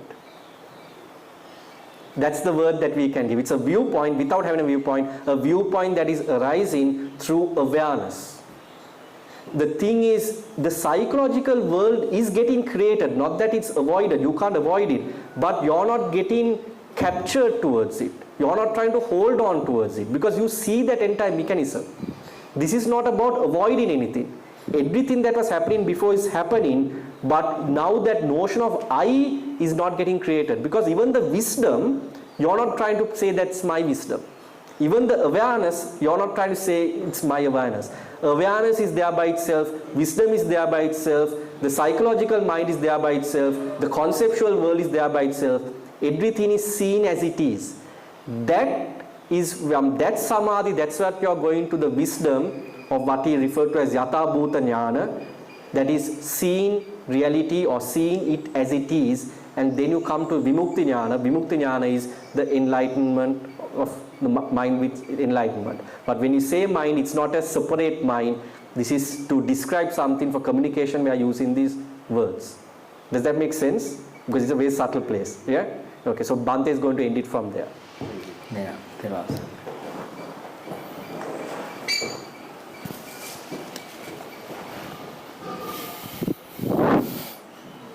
Okas Vandami Bhante.